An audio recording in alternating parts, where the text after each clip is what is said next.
Oh, all right. Good morning, good afternoon, and good evening, depending on where you are joining us from all over the world.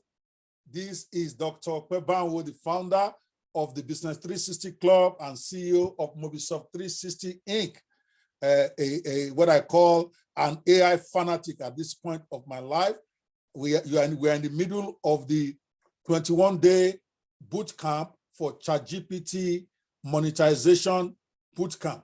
We are calling it ChatGPT monetization bootcamp, even though, of course, we are using a lot of AI tools in the process, because when I say ChatGPT now, I tell people that is a generic term I'm actually using for a lot for the AI explosion, even though ChatGPT is the one that many of us know is a very small part of the whole AI regime that has exploded in the marketplace. And today is day 10, and today we are going to be talking about how to use, I have two choices. Maybe I'm going to have you guys poll. I'm waiting for Eric.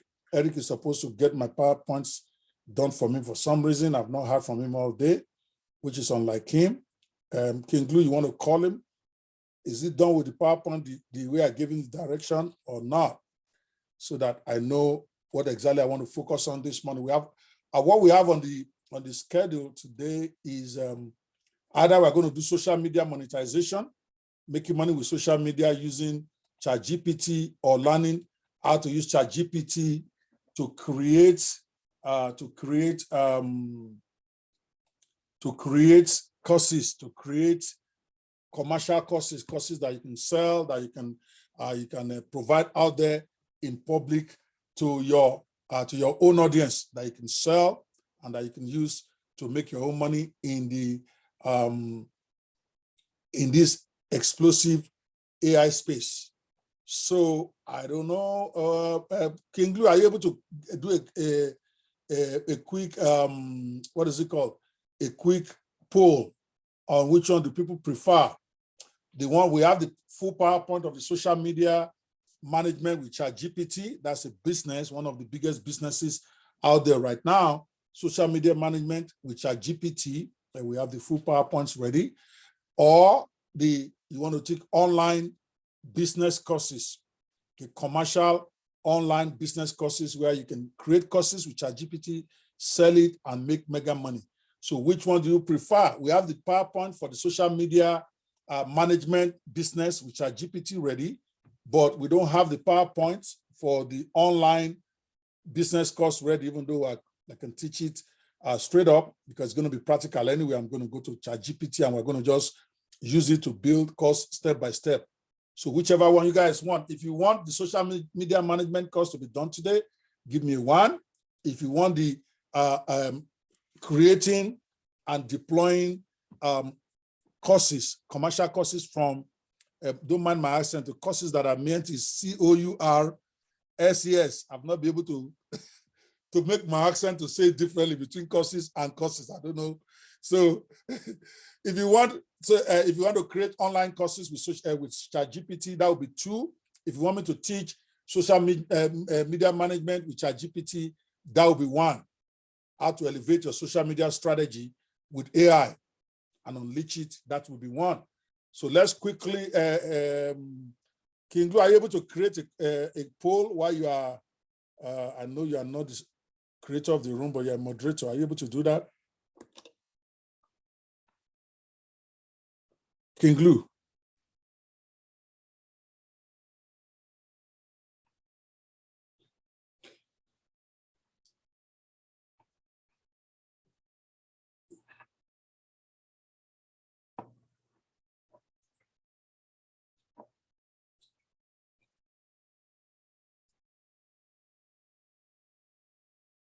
Jesus people, can you hear me? We hear you, sir. We hear you, sir. Okay. Did you not hear my question? Did you hear my question?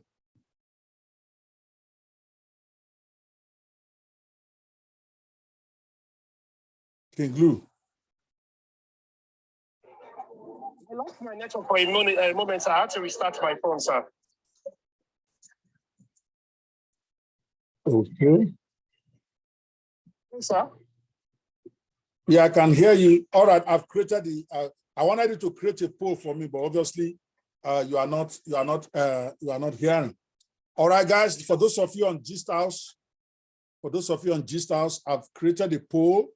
Just click on that poll. It's at the bottom left-hand side of the page.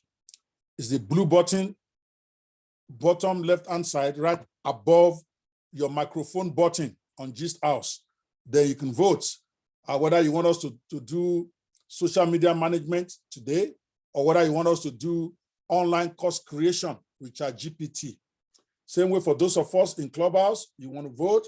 One will be social media management with ChatGPT, social media management business with ChatGPT, or online course creation business with ChatGPT, right? One for social media, two for online course creation. Come on, guys, let everybody vote. Let that be your, for those of us who are also on Zoom, I forgot to create the poll. Okay, I guess I can create it right now. Why not? Why not? Let me just, it's more fun so that this thing is not as boring as like a room lecture. Let's have some fun. They are already voting on Gist House. I want everybody, right now, Gist House has got 13 people. So please, I need to see 13 polls there. If you guys won't even respond, then we are not going to be going forward. I want to see, oops, yeah. Okay, what training do you prefer today?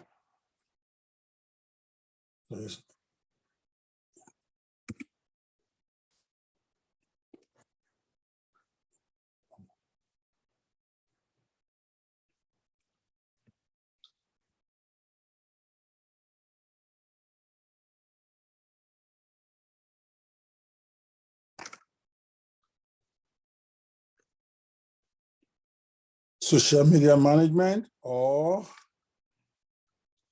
online course creation.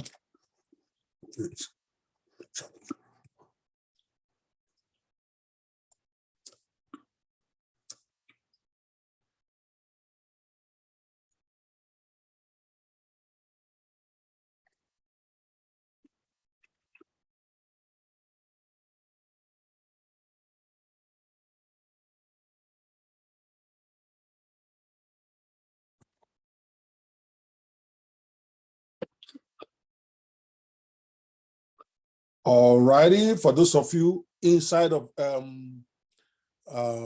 Zoom, and I see about 40 of you there, you want to vote quickly on the poll. I've deployed the poll on your screen. You should be able to see it and deploy. For those of us on Gist House, the poll is also there. It's just that it's at the bottom, towards the bottom on the left-hand side. It's right above your microphone button. You can click the button, just click on that blue Gist poll button and vote. Only Clubhouse people do not have poll, okay? Maybe we should tell Mr. Paul to create a poll for us. It's difficult to count when, but I see, yes, several people are voting. I see Iris is voted, Anola, I've seen Sarah, Uko Ibanga, Miriam Ayim, Funke Lee Golden, Anola. Good to see you guys. Good to see you guys on Clubhouse. We have the Clubhouse faithful here doing their thing. By the way, if you are here and you have not yet joined the Business 360 Club on Clubhouse, please click at the top of the room and waitlist yourself so that you can be admitted into the club. All right, I'm going to give you 2 minutes, 1 minute even. All right, I need everybody to vote. Right, if you are here and you can't even vote, then you're just here to joke. We have 13 people in Gist House right now, and I'm seeing only 7 votes. That means I'm still 6 votes short. Everybody needs to vote before we can move forward. On Zoom, we have 40 people, so I need to have at least 35 to 36 people voting. Right now, I've only seen 20. If you have not yet voted on the poll, you need to vote or you're going to be slowing everybody down. I'm going to let you guys take 1 minute to vote. I need to go get my coffee. I'll be right back. In the meantime, I'll play music for you while you are voting. I need to get some of my coffee back. I had to drop it upstairs when I came in here. So meanwhile, let's enjoy my guy.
Hey, yeah. Come on now.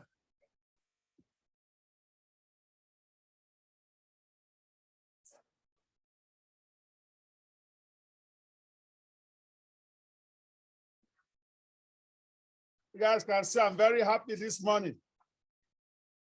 I'm breaking it down.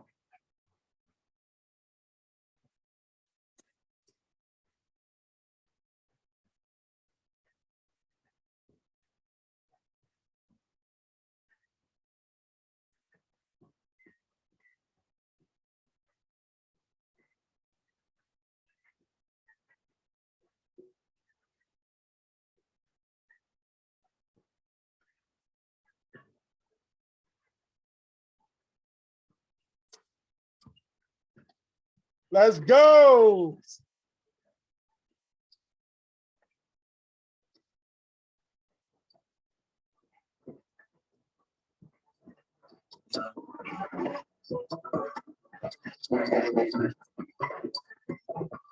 Let's go, people. I'm having a ball. All righty. For those of you on G-Stars, finally, you can see me dance because I put on my video. Clubhouse has no video, so all they can do is hear the voice. But that's okay.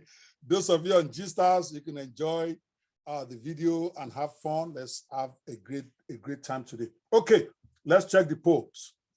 Let's check the one on Zoom first.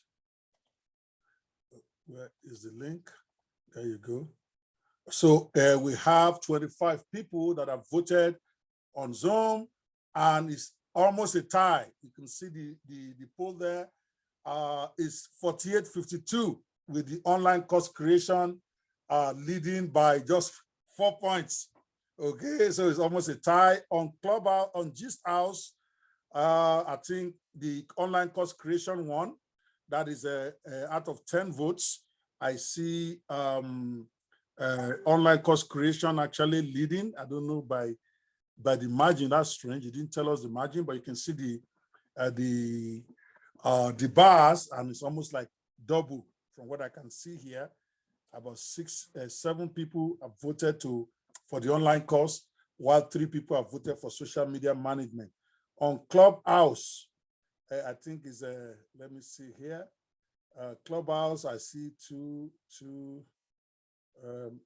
Some people are typing instead of putting numbers, so they're making it difficult for me to count.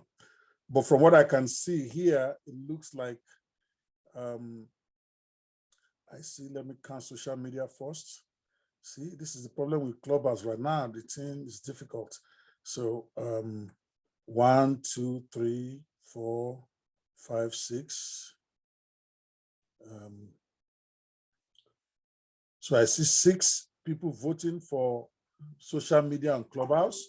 Now let's count for those who want online course creation. I see 2, 1, 2, 3, 4, 5.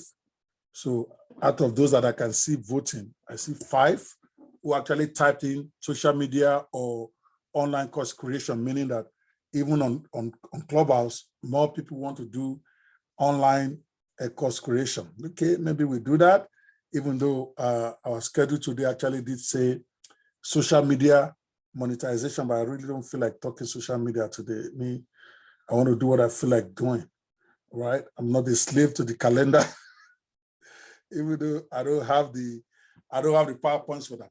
All right, but those of you voting, I told you before, we don't have a PowerPoint to do the online course creation thing. So you are not going to start complaining if I can't give you PowerPoint. So we're going to do this more or less raw. We're going to do it direct, just audio. And those of you who are watching me on Zoom is also okay, but don't expect any PowerPoint. But we are going to go to ChatGPT and we're going to break it down from there. So, all right, let's get the game going.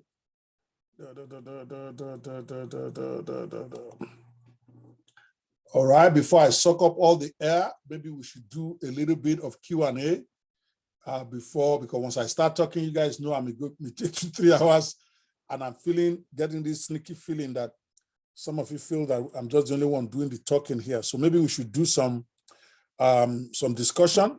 Whoever has anything to say, you have questions, you have observations on what we have been talking about for the last 10 days. So maybe we should take the first part of this to have a discussion.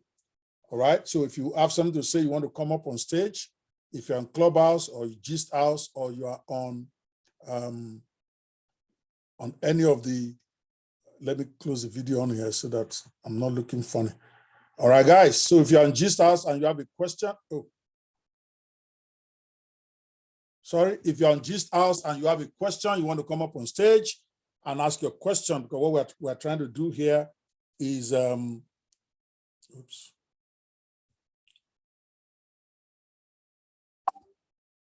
Yeah, if you're on Gist House and you have a question, you want to come up on stage and ask your question. Let's take the first 20 to 30 minutes. Let's make it a Q&A, more like a kind of feedback from the last 9 days, instead of just rushing. I'm always very hesitant about that, where all you do is just keep downloading to people when you have not taken a pause to see how well are they doing. All right, can you guys hear me well on Zoom? If you can hear me on Zoom, give me a 10. Somebody say no audio at all. I don't know what they're talking about.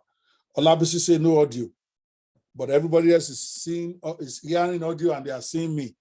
So Olabisi, go get your new phone, man. Ask Jagaban to send you a new one. All right, guys, I need to get a feedback, guys. Only a poor teacher just keeps coming to class every day and teaching, and it's not getting feedback from the audience. So I want a feedback from the last 9 days. Which one of them have you been implementing? And what questions do you have on the one you're implementing? If there are no questions, we are going to close the room today. Nobody likes to just be talking and getting no results, guys. I want to hear back from you. Okay, come talk to me about what you've done within the last 9 days. Okay, and if you have even if you have not done anything, but you have questions, then come up and come talk to me.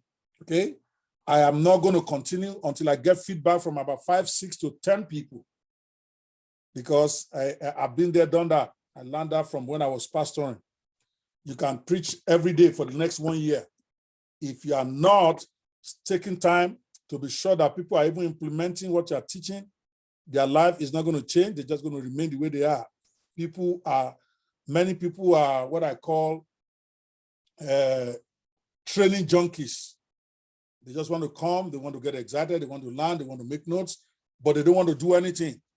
And if you're like that, you're wasting my life, you're wasting my time. I'm not going to do that. So if I don't get feedback from at least 5 to 10 people, we will close this meeting today. I have nothing to lose. I have a lot of work to do for myself. So if you guys don't want to execute, then I'm out of here. Well, I need you to come. I don't want to hear text. I want you to raise up your hand. If you are on Zoom, I need you to raise up your hand and come here. Let's have a conversation. All right. If you're on Zoom and you would like to talk, raise up your hand, and then I will bring you up, and then we'll have a conversation. Okay.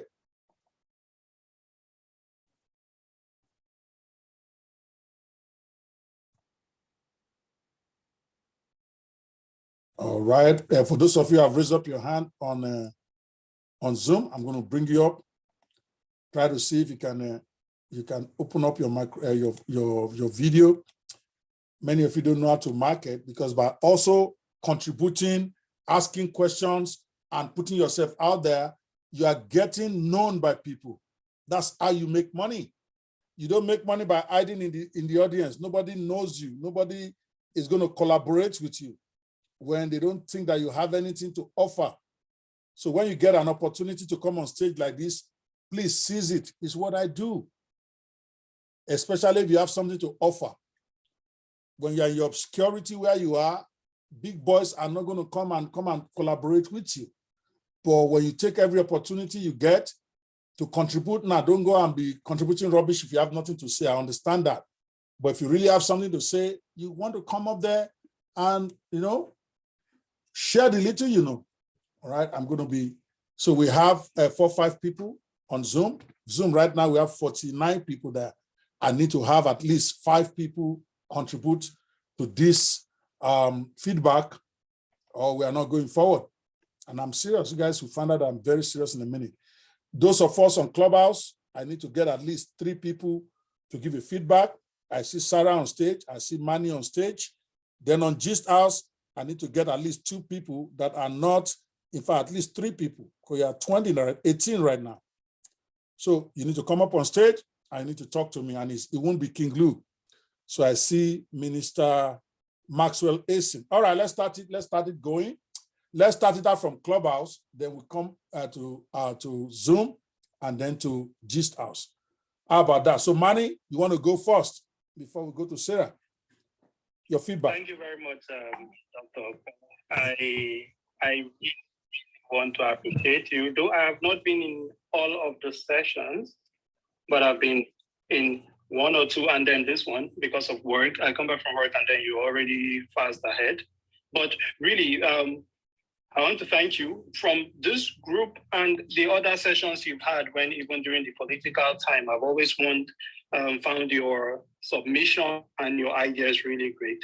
One question I have is, I know you are a lawyer by profession, and of course, you are a very strong political analyst. And I want to ask the question, what actually brought you to the software development space? And aside the business end, what has really kept you here? Because of course, you've shared how the developers at some point messed things up. You were paying them, and then they were just relaxing and not delivering. And then you have actually iterated over these years, and I've even thought of better ways to get it done. And then you brought it to share it with us here. I'm really, really excited on what has been your motivation, what has been driving you, and even what actually got you to start it in first. All right. I think that's a very, very good question, Manny. Thank you so much for that. Yes, the question is what has kept me here. I just love having fun. I love talking. I love sharing ideas. And the Clubhouse was a fascinating experience for me when I joined in 2021. When I first started opening rooms there. And of course, when I first started, like many people now, which is one of the things I'm trying to get you guys to change. And Emmanuel Sunday, yes, well, come up and ask your question. I'll pull you up on Zoom. Just take a minute.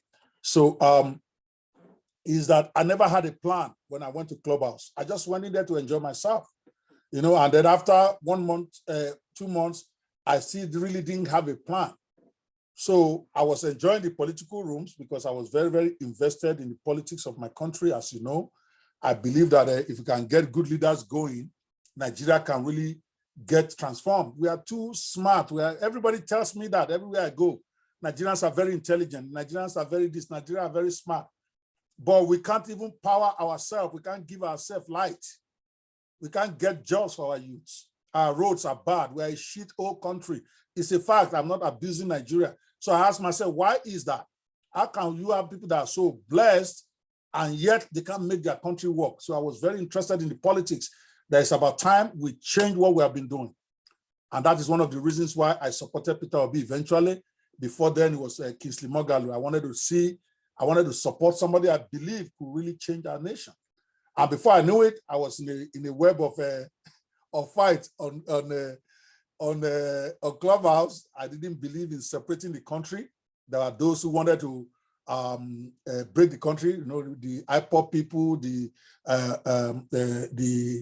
also the separationists who are not IPOPs, who just want Nigeria to be broken apart. There's the Yoruba side, and I didn't agree with all of that. I believe in one Nigeria, and then we got into all this fight, and the rest of the history. But down the road, when I now decided I was going to do business on Clubhouse, okay, then I'd already made so many enemies on the political field that it's very difficult to get your business going because some of them are so, I wouldn't say wicked, they are so immature, they are so petty that when they disagree with you on politics or an argument, they feel that destroying your business is the way to go. And you see a lot of that where many of them decided they're going to ruin me no matter what, over disagreement on politics. I thought it was ridiculous, but they were not joking. You saw those who are hosting rooms calling me a scammer. You saw those who are doing delegitimizing my app, even when I created Gist House, who decided that they must destroy it. And for what? Because we disagreed on whether Nigeria should be broken or not broken. I thought it was extreme, but it's what it is, and you deal with it. So at some point, I started to borrow myself brain, like I'm asking every one of you here too now. Okay, you need to borrow yourself brain. If you are spending 4 hours a day or 2 hours a day on Clubhouse or Gist House, which happened to be the one I just founded, that is doing, at least is coming up little by little, when you spend 2, 3, 4 hours there, or Twitter Spaces, that is 2, 3, 4 hours you are not spending on your own business. Who is paying you for that time? You have to ask yourself these tough questions. When you're on Clubhouse for 4 hours a day, enjoying all those basketballs and whatever it is you're enjoying, or maybe even going to credible rooms like John Lee's room or National Influencers Association rooms to go and learn stuff, and you spend 4 hours there, you need to ask yourself, that is 4 hours where you are not working on your own business. That is 4 hours. Nobody is paying you a salary. Then you'll be a very foolish person if you don't figure out how to bring your business into Clubhouse or Gist House or Twitter Spaces. This is not a question of, oh, somebody wants to cash out. And I always say, why, even if you are cashing out on Clubhouse or Twitter Spaces, where else are you going to cash out? That's where you spend your time. When you go to work and spend 8 hours at your job, you expect a salary. Even if you go to your work for 4 hours, you expect your boss to pay you. You don't tell yourself, I'm cashing out from my company, but they pay you a salary. Why? Because you spend time and you work there. So the same way, if you're on Clubhouse or Gist House or Twitter Spaces or Facebook, you spend 4 hours there. You should have a reasonable expectation of getting paid by somebody. Meaning that if you have a business that you're selling, if you're selling your business on Instagram, why are you not selling it on Clubhouse? If you don't have a problem promoting your business on Facebook, why do you have a problem promoting it on Clubhouse or Gist House? That part I've never understood. Because there are some people on these apps, Clubhouse, Gist House, Twitter Spaces, who actually feel that it is wrong for you to try to sell something. They think it's immoral. They think, oh, he's trying to cash out. And I'm like, how stupid, how retarded can you be? Clubhouse, Jesus, is just another app. There's nothing special about them. It's just another Google. It's just another Facebook. It's just another Instagram. It's just another LinkedIn. When you're promoting your business on Facebook, nobody is going to be telling you you are trying to cash out. So that is why I got where I am, that, okay, if I'm going to be enjoying this thing, then I need to bring my business here. So that way, when I'm working, when I'm enjoying myself on Clubhouse, at least I'm also building my business. So then I started going to rooms where I can learn from those who know better than me, so that I can be better expert. And I learn to look for customers that I typically would look for on Facebook. They're also on Clubhouse. If I can sell my $10,000 coaching courses through Facebook, why shouldn't I be trying to sell it on Clubhouse? What is the difference? That part I don't get. But Nigerians, we open rooms, I even put my names there. It's trying to cash out on Clubhouse. And even for guys who don't even have a job, who are still begging you for data. So that's why I got here. These are apps for you to adopt for your business. Now we are just talking. I just wanted to get a feedback today. If you are just joining us, we are not getting to the training yet. I wanted to take a pause and get feedback. Even that's all we do today is important, so that we're not just talking every day, talking. We need to interact. So you need to be borrowing yourself brain. What are you doing on Clubhouse now? How is Clubhouse helping your career? Even if you're a student, how is it helping you to be a better student? How is it helping you to find work? The same thing on Gist House. That's why you should open rooms in your own area of expertise. There's nothing wrong with that if you offer it for sale, because the same people are the ones that are going to buy it outside. They buy stuff. People buy training. They buy softwares. They buy clothes. They buy all those stuff outside of Clubhouse. Why can't they sell it to them on Clubhouse? I don't know if that answers your question. So for me, I'm very versatile. Now I still enjoy politics, but I've decided I'm not going to do die hard as I've been doing when election was going on. I was a very big Peter Obi supporter, but politics is over for me. I'm not a politician, so I got to go back to my business. So I don't do hardcore politics anymore. I will do it once a week just for the fun of it. I love it. See, I love fighting, talking, and enjoying myself. But I spend more time on my business now, going to rooms to learn, giving back, and then looking for customers here. I'm not hiding that at all. My customers are here on Clubhouse. They're on Gist House. They're on Facebook. They're on Instagram. Wherever I can get them, I'll look for them. All right? That is my answer to you. I hope that answers your question, Manny.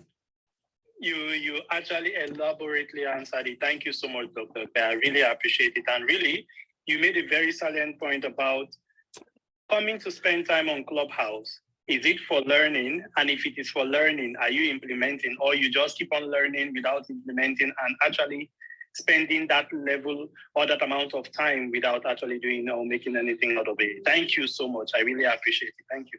Awesome. So thank you so much. Let's keep in touch. Again, while we're having Bass Goals, we should also be having Bass account also. You should also be having something happening to your business. Thank you. All right, let's take Sarah. Sarah, you're next. Sarah is also reaching us from Clubhouse. Go for it.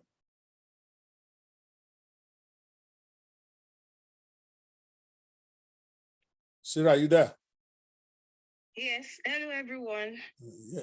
How are you doing? I'm fine. Before I say the questions that I have, I really want to appreciate you, Dr. Okpe, really, because I can't believe that I'm here. I really cannot believe this, because my character doesn't. I never thought I could do this, but I attended your class yesterday. And the way you talked, initially I was feeling, can I learn from this man? It's sounding a little bit bully, but I said to myself, this is the kind of person you need. you have the potentials, but you're an introvert. Why not just come out and stop just hiding under, I'm afraid of social media. I don't know who is gathering data. What are they using our data for? So I wasn't comfortable with that.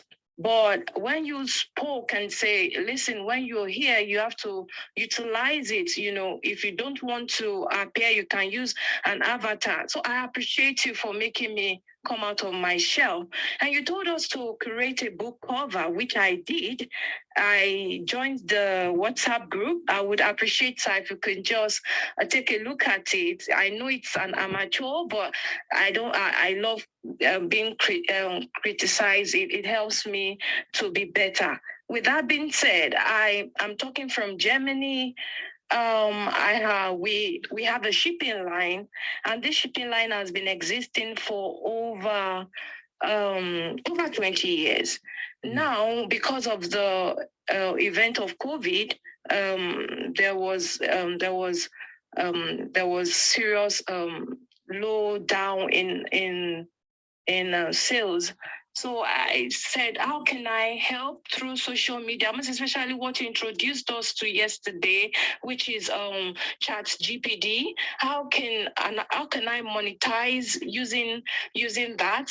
And then the second question is it possible when you put GPT in your book reading list, when you just put it in the reading list, is it possible for the ChatGPT to spy on what one is doing? Maybe taking over my system. I don't know. Thank you very much, sir. Very good. Thank you so much, Sarah. I appreciate you. I always like people talk direct, and you're right. I could sound very bullish. In fact, I am bully. I'm like a bully, but it is my style. It's always been like that before I even came to America. It's what made me a millionaire in my early 20s in Nigeria, because I get things done. I realized that all of us have different anointings, and when somebody is matured, you don't judge somebody their own anointing. You just celebrate the one you have. Me, I have the anointing of a foreman, a building foreman. When they're trying to build, they don't have time to cuddle anybody. They have a deadline. They want to build that house, and heaven help you if you get in their way. That is who I am. And it is needed. There's also the level of people that they are supposed to be cuddlers. Okay, that's a whole different anointing. One is not better than the other. I always say it to people who don't understand. That's why God created every one of us differently. That's why we're not the same. God needs different types of personalities. So if you are trying to build a house, you need somebody who can keep that house to schedule, who can make sure people are not lazing on the side, they're getting it built. When that house is built, let's say it's a hotel that you want to rent out, you need a different type of personality to manage it, where that person is not a cuddler. Somebody is going to make everybody feel good so that they can continue to pay rent and continue to do that. Do you know this little thing I just shared with you? I didn't know it for the first 30 years of my life, or 35 even, maybe 40. Because and that is why I used to get into a lot of trouble, and my businesses don't tend to last long. Because I didn't realize that I'm not a manager. I don't have the anointing to manage stuff. I have the anointing of a creator to make things happen. So until I met Dr. Miles Monroe, I didn't know that. So that is one that broke it down for me, that you have the anointing of a creator, somebody who makes things happen. But once you have created, the anointing to create is different from the anointing to manage. Hand it over to somebody else to manage for you. That is why you see me now, any project I do, maximum from day one when I'm starting, I'm going to do it for 2 years.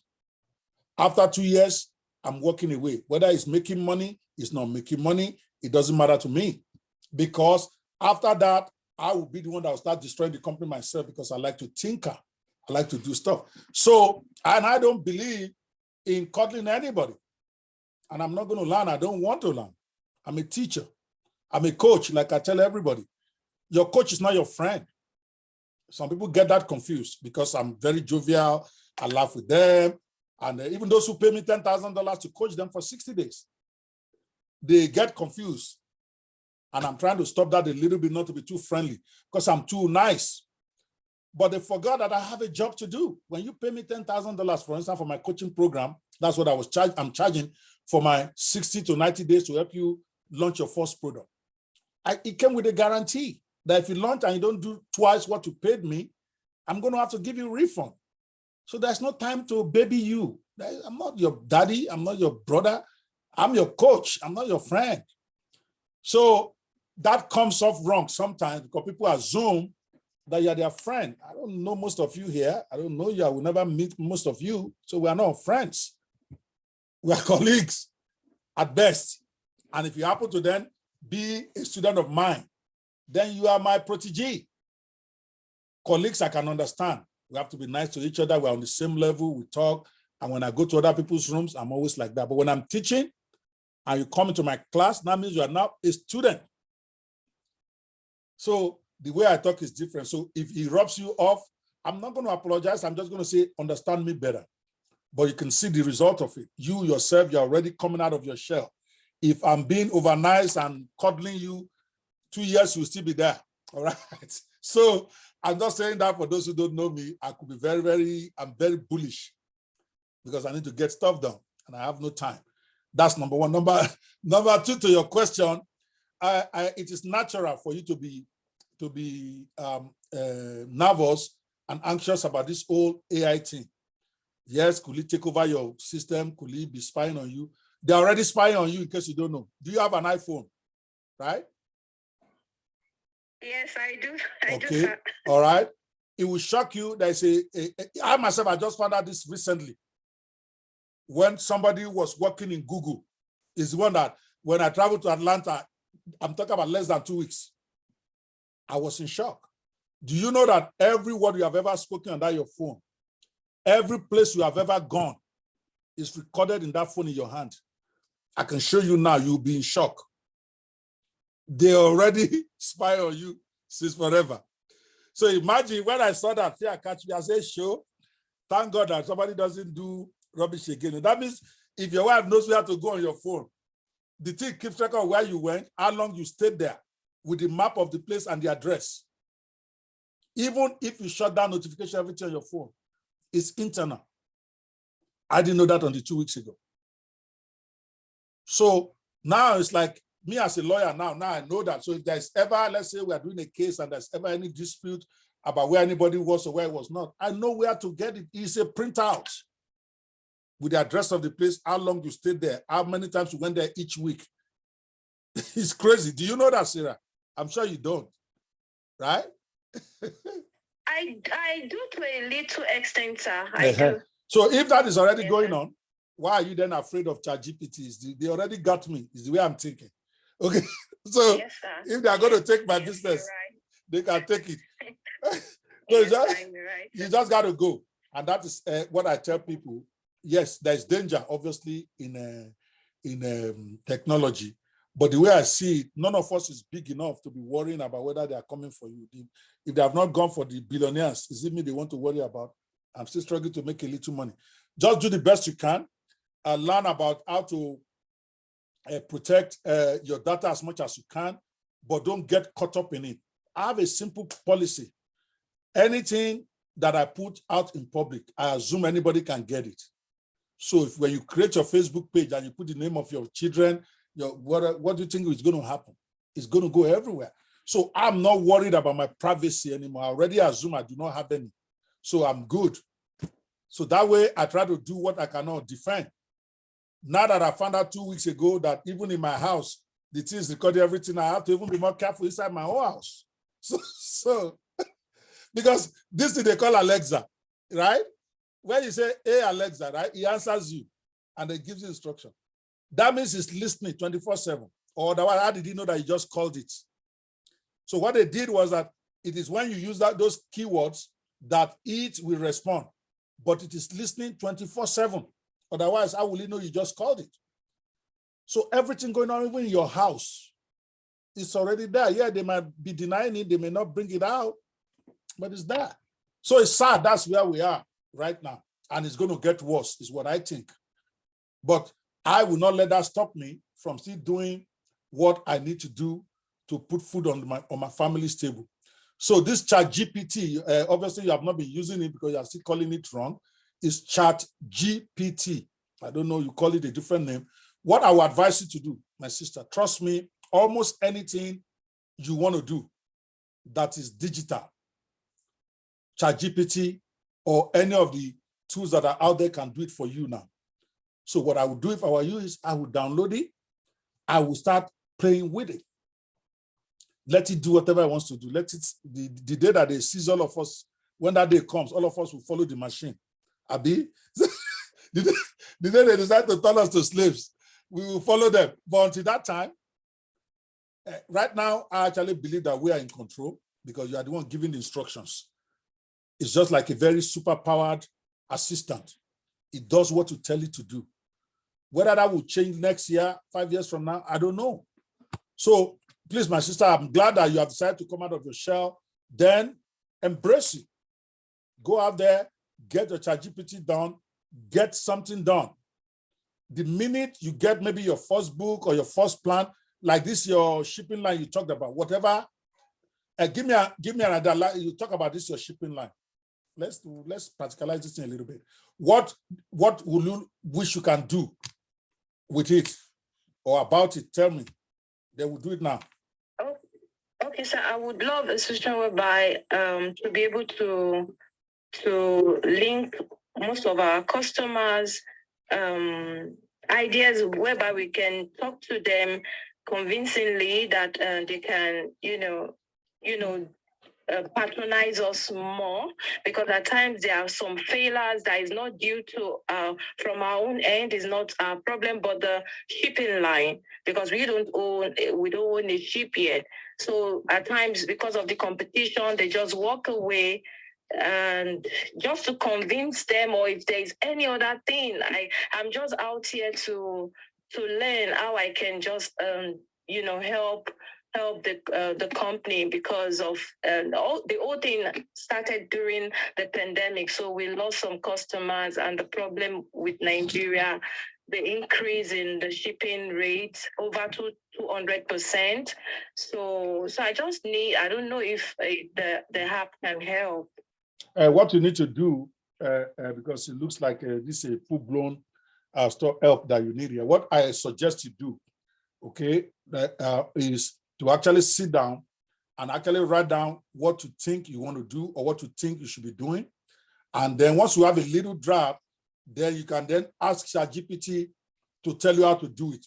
Say, for instance, you talk about, because you are not being very clear, but I think I hear you talk about being able to manage your customers better, right?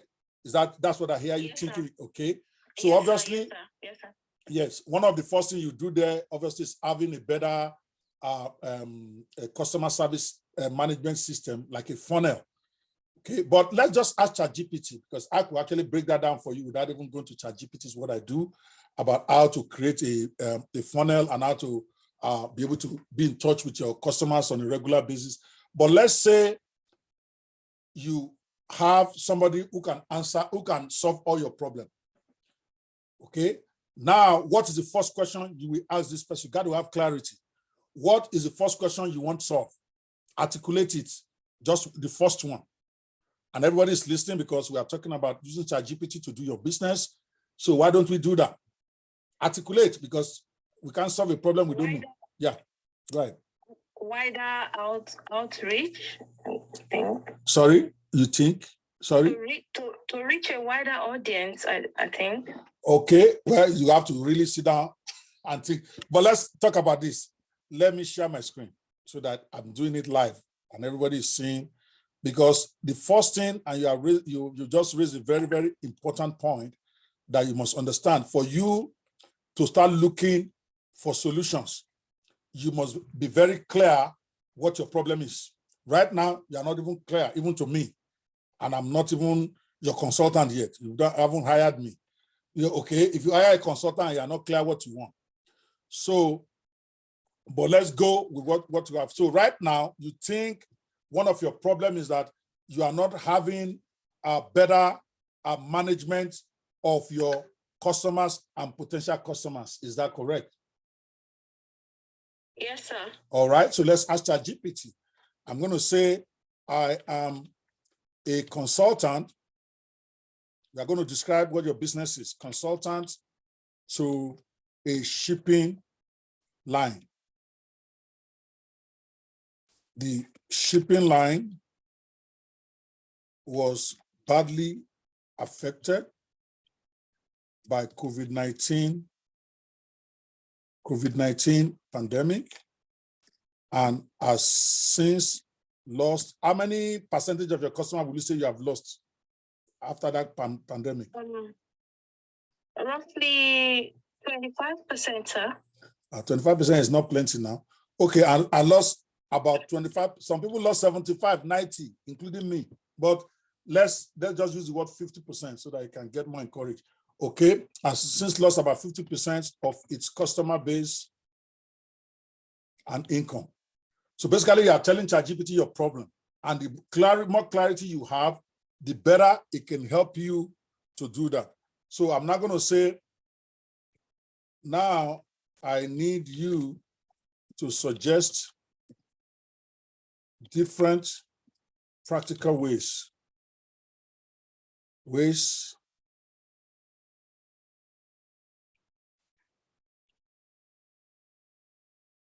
to reactivate lost customers and also secure some new ones. By the way, we just said a shipping line. What does a shipping line do? What kind of shipping line is it? We're into containers, trucks, tractors. You transport it? Yes, sir. Yes, sir, we do. Okay. Let's just give a little bit of context.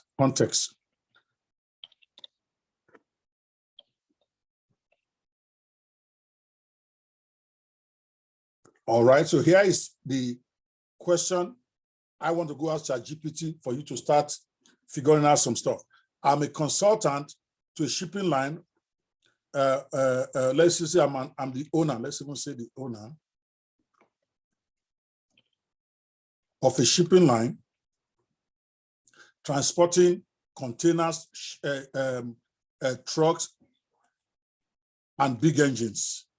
The shipping line, and those who are watching on Zoom can see this clearly. The shipping line was badly affected by COVID pandemic, and has since lost about 50% of its customers, business, and income. Now, I need you to suggest different practical ways to reactivate my lost customers and also to secure some new ones. That sounds like one of the things you are thinking about. Is that correct? Correct, sir. All right, if you are going to use ChatGPT to do it, this thing I've just typed. Typically, you can also, to make sure you get better clarity, you can then ask ChatGPT to ask you any questions that it deems necessary to give you the best answers here. Let's even ask it. Before you answer, feel free to ask me any questions you may have with this request. So we put that and we do enter. Then it answered, thank you for providing context. Even though the context I provided is still too very scanty, but it's okay. And the thing starts spewing. It's written 3 pages already. While you are looking, here is, I'm going to read some of what he said. He said, thank you for providing the context. To help you reactivate lost customers and secure new ones for your shipping line, here are some practical suggestions. Number 1, customer retention and reactivation. Conduct market research. Understand why customers left and identify their pain points. This will help you tailor your approach to win them back. Under 1B, offer personalized incentives. Provide discounts, loyalty programs, or special offers to entice lost customers to return. 1C, enhance communication. Reach out to lost customers through personalized emails phone calls, or even in-person meetings, highlighting improvements made to address their concerns. Number 4, provide exceptional customer service. Focus on improving customer experience by addressing complaints promptly, actively listening to feedback, and on like that. Stay top of mind. Engage lost customers through targeted marketing campaigns, newsletters, social media updates, showcasing your value proposition and any new services or features. Number 6, leverage referrals. Encourage existing customers to refer your services to others by offering rewards. That is all under 1A to 6. Then number 2, on acquiring new customers. It says identify new customers, identify target markets, analyze potential customer segments that align with your shipping lines offerings, such as industries experiencing growth, and so on and so forth. Then he went on to list about 7 other options in there. I don't want to read everything. Then there's a third a paragraph or third section, enhancing business operations. Then he also gave you 3 different suggestions here. Now, this is what I call your raw first engagement. Now, it's giving you almost like a blueprint of what to do. Now, you can then take each of them one by one and tell it to break it down for you how to do it. Because these are suggestions. It may still sound a bit theoretical for you in the sense that you have to then, for instance, I say conduct under customer retention and reactivation. It says conduct market research, understand why customers left and identify their pain points. This will help you tailor your approach to win them back. That's one of the suggestions. But now he suggests, so now I go tell you how you go take one. So you copy one of them and then you ask it to break it down. I'm going to do that before we move on here so that you get an idea of what to do. Thank you for the great suggestions. However, my problem is being able to execute your recommendations. So I am going to need you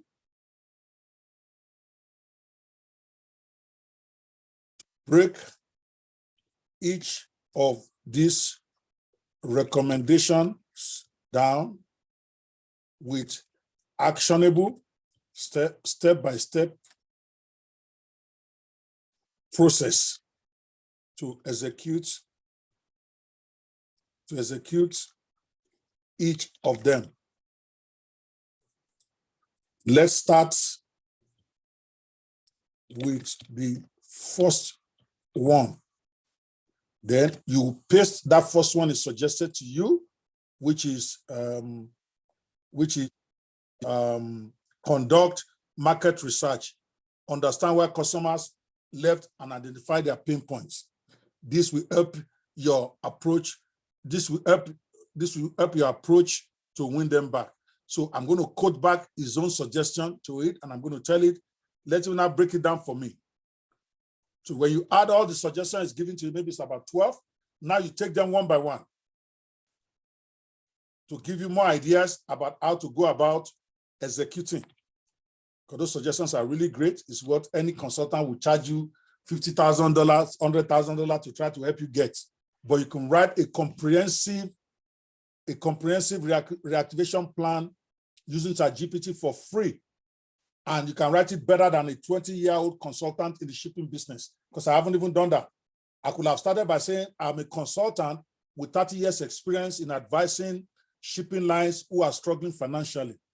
Now I have a client who has lost 50% of his customer base following the pandemic in the last 3 years. Now I need to come up with a plan of action to help them get their customers back, plus winning more customers. That could, if I did that, that's a whole nother level. Then it will give me a plan. But let's stay with this basic one first. So we have thanked it for making the suggestions. We're now saying, now start breaking each of them down for us step by step in a way that we can execute. That's what I've just typed. You hit enter, ChatGPT will start again. It says, certainly, here is a step-by-step process to conduct market research and understand why customers left, along with identifying their pain points. Remember, that was the first suggestion. Then it says, number 1, define your research objectives. Clearly outline what you aim to achieve through your market research. Determine the specific information you need to gather about your lost customers and their reasons for leaving. Number 2, determine the research method. Choose the most suitable research method based on your budget, timeline, and target audience. Common methods include surveys, interviews, focus groups, and online feedback forms. So it gave 7. Actually, let me see here because I don't want to spend the whole day doing this, but I'm just walking you through this as a consultant. So now it listed 11 step-by-step process to execute that first one. That is why when my first place I worked was Arthur Andersen. At the time when Arthur Andersen only hires first class and they are number 1 in the whole of the world, really, in consultancy. This is what they do. At the end of the day, they're going to have like a 200-page report for you. You can generate that as we are going like this. We ask it to break down the first one. It has broken it down to 11 steps. You can tell it to even break those ones down further. For instance, it talk about determine the research method. Choose the most suitable research method based on your budget, timeline, and target audience. Common methods include surveys, interviews, focus groups, and feedback forms. You can then tell it that, okay, on this number 2, I want you to create a sample survey that I can use to customize for my specific need. Let's do that. It will further break it down. And every time it's giving you this, you are copying it and putting it as part of your report that you are writing. In 2 or 3 days, or even 1 day, you're going to have a comprehensive 200-page report that an Arthur Andersen executive cannot do. And I'm not joking. When you submit your own, and Arthur Andersen submit their own, yours will be better because yours is better researched. You can tell it to draw graph for you. You can tell it to do comparative analysis on any point. So let's just do that one more. So we pick on this further breakdown. We're now saying, okay, we want you. Thank you. Because it's nice to also be nice to the robots. Don't think they don't hear. They like that. Don't know how they code them. You are garrison it. Okay, thank you. Now I want you. Don't be begging it. You are ordering it. Now I want you to do a sample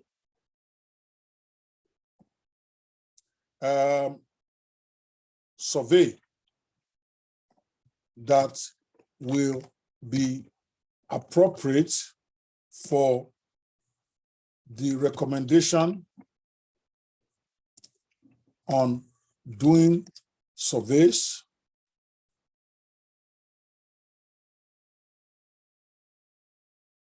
get proper feedback from our lost customers or about getting new ones. That's one of the recommendations he gave when we told you to break down the first recommendation. Now we are going to third level of that. See that 1A that we're discussing. Now he wrote it out. That's all I sent. Sarah, I just sent it. Now give me a sample survey. And then it came up. Survey introduction. Thank you for the time to provide us with your feedback. Your input will help us improve our various services and better meet your needs. Please answer the following questions to the best of your experience and ability. Demographic information. What is your industry line? What is the size of your company? Customer experience. Did you previously use our shipping line services? Yes, as a lost customer. No, as a potential customer. If you are a lost customer, please share the reason for discontinuing our services. On and on like that. It gives you a superb survey, 8-question survey with a lot of sub questions in there. Now, guess what? If you are to take this survey then and go do it with your lost customer or potential new customers, it can analyze the survey for you and tell you what the real problem is and how you're ready to fix it. What I'm saying here, Sarah, is that imagine that you have a a 30-year or 100-year experienced consultant who has seen all sorts of shipping lines in the world and all their problems. Now you are asking it to help you solve the problem of a shipping line. And it's all free. It doesn't get tired. It doesn't take holiday. It's not going to send you a bill at the end of the month. It's just a question of engaging. In less than 3-4 days, you are going to have your problems diagnosed 100%. They're going to have a plan of action, what to do next to start reclaiming this back. So you got to get into it. I just showed you a sample for you to see that there is no problem that you can't solve with ChatGPT, and I'm not joking. If it is a problem that human beings can think and provide solution, ChatGPT can do it better than any of them, and I don't care what that subject is. Because you have to understand, this ChatGPT and allied businesses like that, they have been feeding them data from everywhere in the world for years. From the Library of Congress, from wherever they can find data, they've been training these things on all these data. So it knows, at least for ChatGPT until September 2021, Google Bard knows everything to date. I hope you are going to really embrace it if you really want to solve the problem, or engage the owner of the airlines that are close to you, ask them questions, what exactly is their real problem, because you don't sound like you are actually working in that airline or know much about the issues, but you can interview. I am, sir. Actually, I'm the CEO. Oh, you are the CEO. Ah, okay. Then this is your solution problem. I'll be more than happy to. Thank you so much. Yeah, I'm more than happy to help you. Thank you so much. Yes. Thank So, you, sir. yes, the way you approach this, and I'm glad that you are getting over the fear, because typically you can't maximize the use of something if you feel that, oh, this thing is not safe. That is you are getting over that now. Once you get over that, as a CEO now, you know your specific problems, you know the specific issues. Obviously, you want to discuss some of them publicly and it makes sense. But remember, ChatGPT is a machine. But I also have to tell you this, okay? This is what I believe, or what I've discovered when I am doing this. It's a machine learning AI. So proprietary information that you don't want out there in the world, don't put it there. So you don't have to put specific figures or specific stuff, just in case. I'm not saying he's doing that, but I do that, believing all of that now, that somebody else can get that information by prompting it in one way or the other. The information that you put in there, they can get it. Your competitors can get it if they want. I believe it. I don't know if it's true. I've not seen it. But if I can prompt, if I were to know your name and the name of your company now, there's a way I will get it to give me the data of your company, at least one that is in the public domain. Maybe the one you filed with IRS or the one you filed in whatever. If it is in public domain, there are prompt engineers who can get it. It's not secret. So if there's specific information you don't really want out there, then disguise it. Put the fake data there. You know what you are looking for. So when it tells you how to deal with it, with that fake data, then you can then use the correct data in your own rewriting to get what you want. So that would be my only caveat. Not to scare you, I do everything there, but I'm a lawyer, and I'm telling my lawyers too, that when you are doing research or writing a brief draft, don't put the exact name of the client, use a fake name for the client. And then, if possible, change the court place. If the case is in Omaha, Nebraska, put it as Chicago. And then, obviously, you don't need case numbers to do your research, but things that people can use to pin it to the client. It's like this Clubhouse. A lot of people are here. The picture they are using is not their real picture. The name they are using is not their real name, and they have a good career here. They are enjoying themselves. Nobody can really track them to something like that. So it will give you all the data, and then you see have your protection. Hope you get me, my sister. But keep at it. Yeah. Okay? Yes, sir. All right. Do.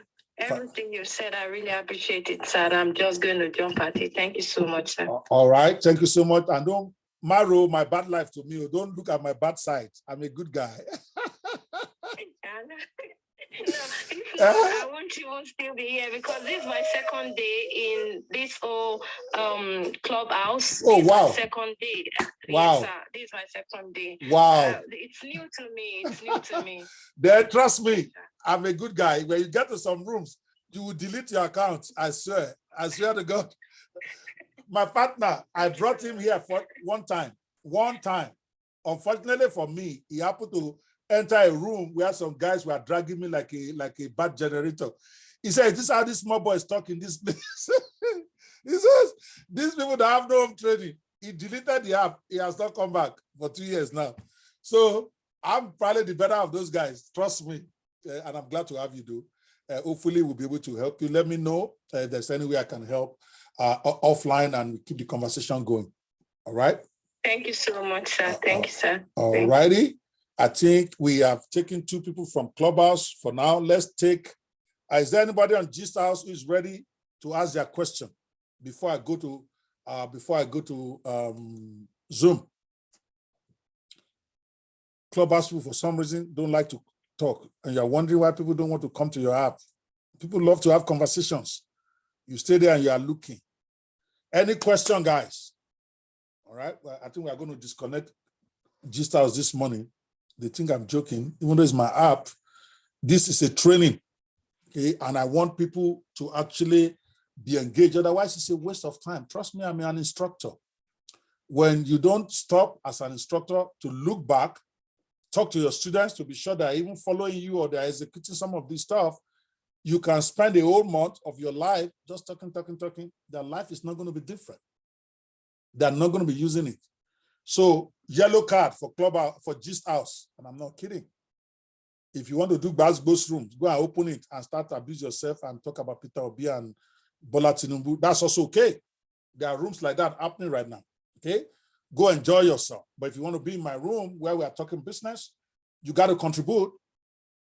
Okay, let's go to Zoom. Abdul, you get the first call. Go for it. Abdul, are you there? Yes, sir. Good morning. Can everybody hear me? Yes, we can hear you, and I think thank you very much, Dr. Okwe. You are wonderful, and you've been phenomenal in doing this for the entire generation. And we thank you very much for what you are doing. And God Almighty will bless you, bless your family, and bless your handiwork.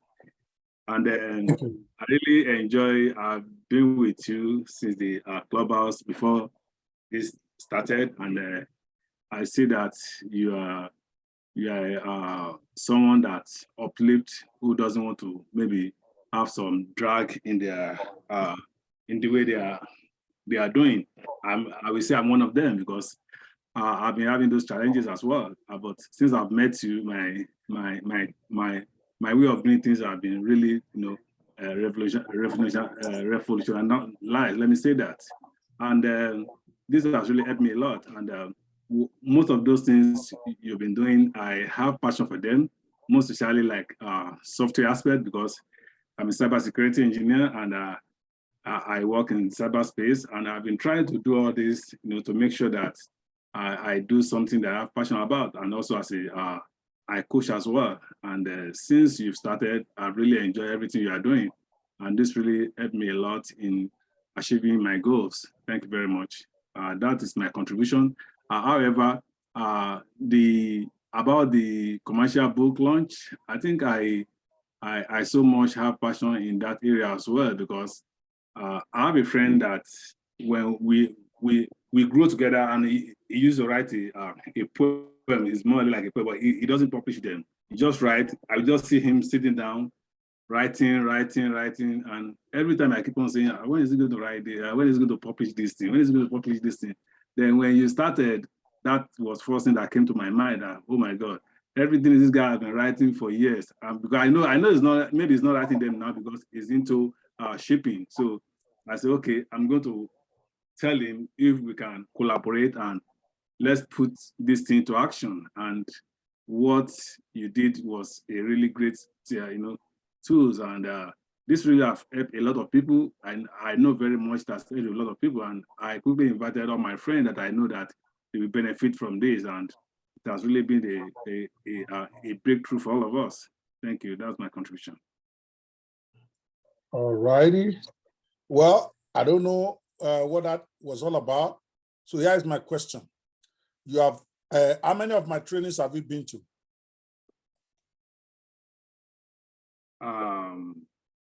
Since you started. Okay, since I started. Okay, just a second, because you're not going to like me in a minute. But I want to be careful now because Sarah thinks I'm a bad boy. So let me be nice. Huh? Okay. No. Let me be nice because I'm about to get into this man now, but I'm looking and say, this guy will say, I said it, this man is a useless man. So let me calm down for you. Listen to me, sir. Yes, all sir. right? If you have been doing this now, I was going to ask you, how many books have you published? I've not published anyone, but I've written about 3 of them. And why have you not published? And why have you not published? Actually, to be sincere, I have my days have been so clogged, so I am trying to make sure that I separate some things away from my schedule to be able to. Mr. Abdul, you have just triggered me now. Okay, so let's go. Because there are many, and I'm glad that you came up. Because this problem, we must solve it. That's why I decided that today, let's just do feedback and Q&A, right? Let me assure you, 100%, what you're telling yourself right now is that, oh, I don't have time. Do you know how many minutes it takes to publish your book on lulu.com? How many minutes do you think it takes? I don't know. Exactly. Maybe 20 okay, maybe what? Maybe 30 minutes? Yeah, let's even give it 1 hour. Actually, I can publish in 5 minutes, but let's give you 1 hour. So you are telling me, Mr. Abdul Eniola, that you cannot find 1 hour in the last 10 days to publish your book on at least one site. You don't have time. No, that's not your problem. I'll tell you what the problem is. Again, I'm a coach. That's why they call me the coach. That's my nickname. That's what all my students call me. They call me the coach, and I like that name. I don't want them calling me name. I don't want them calling me friend. I'm not their friend. When we are eating and having drink, let's say I want to run into Sarah in a business, or maybe I go to Ghana or somewhere, or UK, wherever she is, and we go out to go and have a drink. Then we are friends, talking like friends. But in this scenario right now, where I'm teaching and you are my student, we are not friends. So I will tell you the truth, and hopefully that goes for everybody here. Do not believe what people have been telling you. Time is not scarce. It's a lie. Time is not precious, and time is not money. You might be saying, what is he talking about? If time is money, all of us should be billionaires. Didn't you get 1,400 and something minutes yesterday, and the day before, and the day before, and the day before, all the way to the day you were born? Every one of us, no matter how poor you spent your time yesterday, God is going to give you 24 hours today unless you are dead, and we are all alive. So where is this idea that time is scarce? Where is it coming from? And if everybody, including the man on the roadside, the drug addict, the one that is under the bridge, if everybody gets 24 hours every day, where did we get the idea that it is precious? No, there's nothing precious about time. Time is the most abundant thing in the world, even more than air. Because sometimes air, they can hold your nose and you might miss air for 30 seconds or 1 minute. But time, even if you're in prison, they can't take your time from you unless you are dead. As long as you are alive, you get 24 hours. Multiplied by 60, that's 1,440 minutes a day, regardless of your merits. So time is not scarce. Time is not money, because there's too many poor people in the world, and they all have this time. Time is not scarce. If you finish the one today, when you go to bed and wake up, time is available again. Time is available to you right now. The problem is, what are you using your time to do? That's the issue. The issue is never about lack of time. It's about the application of your time. You slept yesterday. If it was 6 hours you slept and it's important to you to publish a book, you only sleep 5 hours, you take 1 hour and you get it done. You're not getting it done because you've got two major problems. You are thinking it's harder than it is. And I was like that. Again, when I talk, for those who know me very well, you know I don't mean malice. I'm not proud. I'm not trying to pull you down. I'm not trying to do all of that stuff. And I'm sure the Sarahs of this world, she will get to know me very well and love me, know that I'm hard on myself too. The problem is, number one, you think it's hard. You think, they call it imposter syndrome. I don't even know what that meant, so I don't use the word. It's like you are mentally, without acknowledging it to yourself, you don't think you are good enough to publish that book. Because if you think you are, you will have published it. Amazon is free. You go to kdp.amazon.com. Your book will be up there in less than an hour. It is free. They don't charge you money. The old great Amazon that you are hearing about. Before I had problems with my account with them, I have 47 books there, 47. And some of them, I published them in less than 10 minutes. Once you have your cover done, it's only what you need is your cover in the right size. If your book is 6 by 9 or 5.5 by 8.5, you have your cover ready, you have your manuscript ready in Word format. You don't even need to format it anyhow. You have it in Word, it's just upload, enter, put your name, put the summary of the book. The whole thing is less than an hour. So, but you're here telling me after 10 days, telling me how great I am, telling me how you've learned great from me, but you can't show me a published book on the internet. You embarrass me, and you need to go fix this today, sir.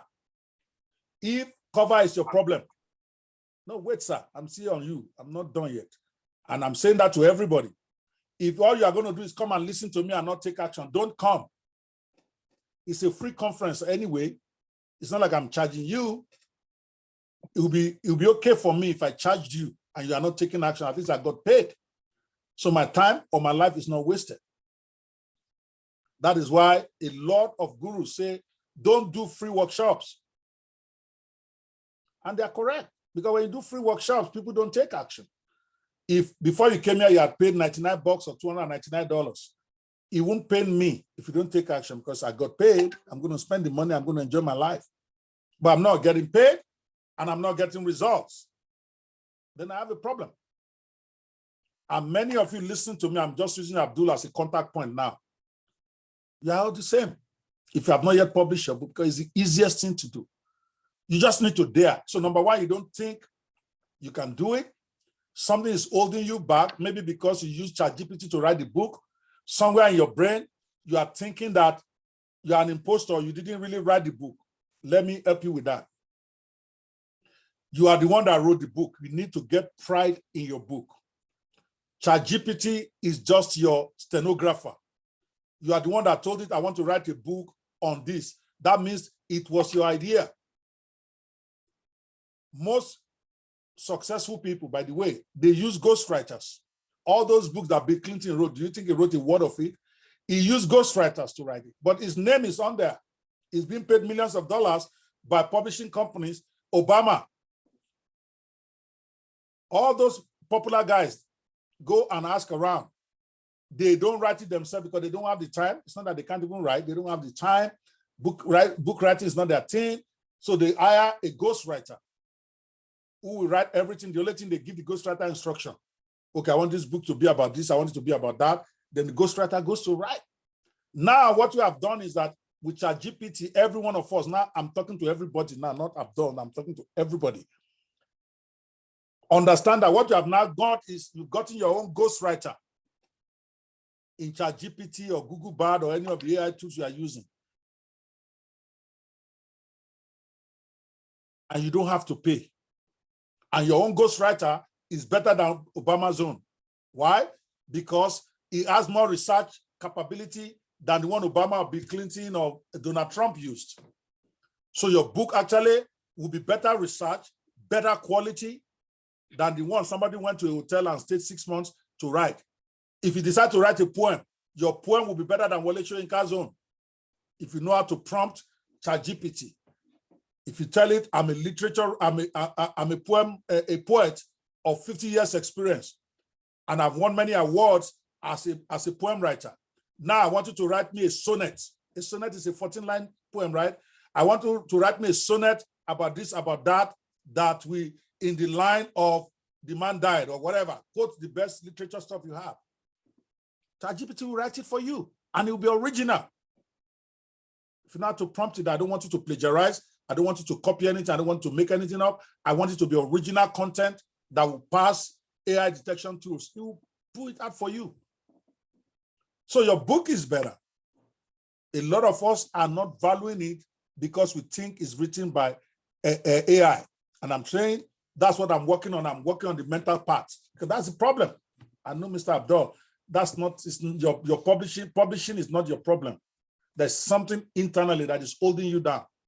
One, you think you're an imposter. You are not really an author. That can you just sit down with ChatGPT, you tell it, give me 20 chapters, an outline of 20 chapters of a book. It gives it to you in 15 seconds. You tell it, I start write chapter 1. It writes it for you in 15 seconds. In 1 hour, a complete book of 120 pages is ready. And you are thinking, Abba, like my son said, that what does that mean? Does that mean you wrote? I said, no, I didn't write. No, I didn't write. When people are paying me money for it, stay there and don't go and write your own.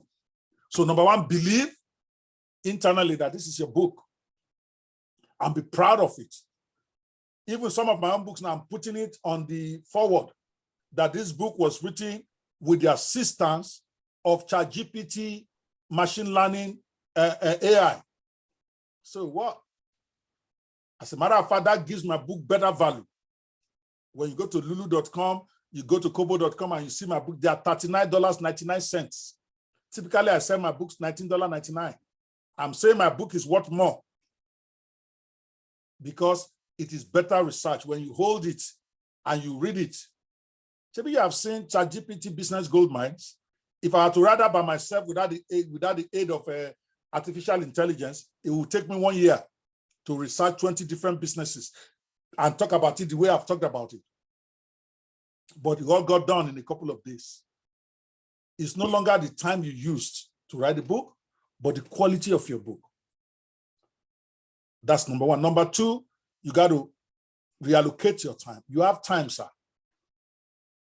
Yes. You have just, Abdul, or you are still arguing. Oh yeah, let's have it out. Oh yeah, clap back Yes. now. Harass me back. We are here. Oh yeah, go. You're actually opening my inner side. Yes, he has to open, because if you don't publish that book, I've wasted my life, and I don't waste my life for nobody. So this is what you need to do. Have you designed the book covers yet? In fact, I was doing it yesterday. Then once I just go back there now.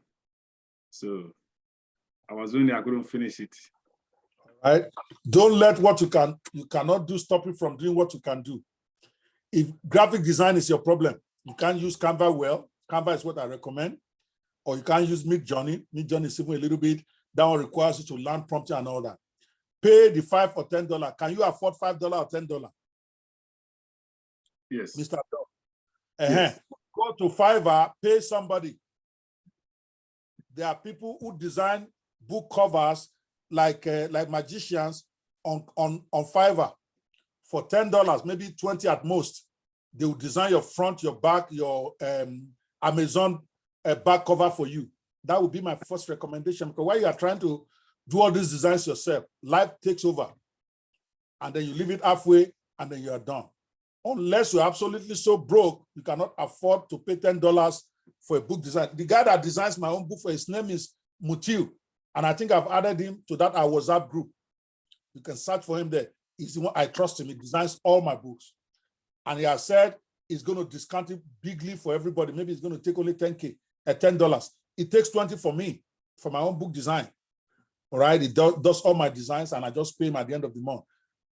If you can't afford $10 to give Mutiu to design for you, go to Fiverr.